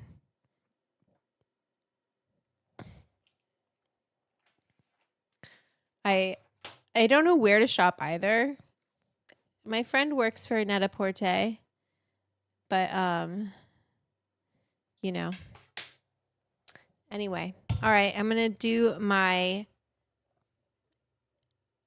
end of the night thank you to my patrons. Let me just put this on the lab link browser. You got to do like a whole thing. Okay, I'm going to add a little bit of time, and I'll see you Saturday. I don't know what I'm going to make yet. I don't know. Put a ball in a ball. Hi, Patty. Shit. I'm just ending the sesh. I was about to end the sesh, but I'll stay for Patty. Petra, it's the anxiety. I'll stay for a little bit, and then I'm going to roll the credits. Hi, Patty.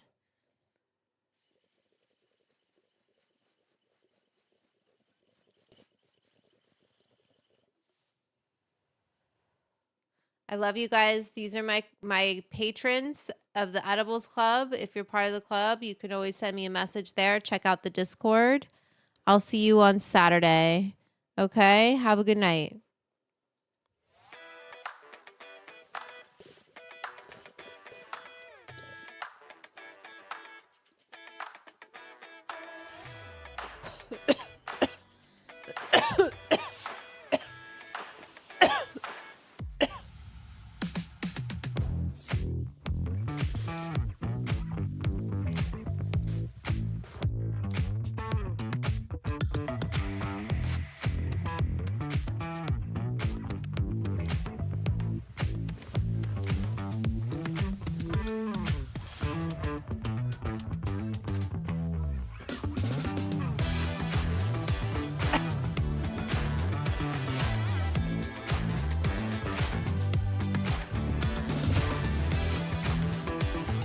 Love you guys. Remember who you are.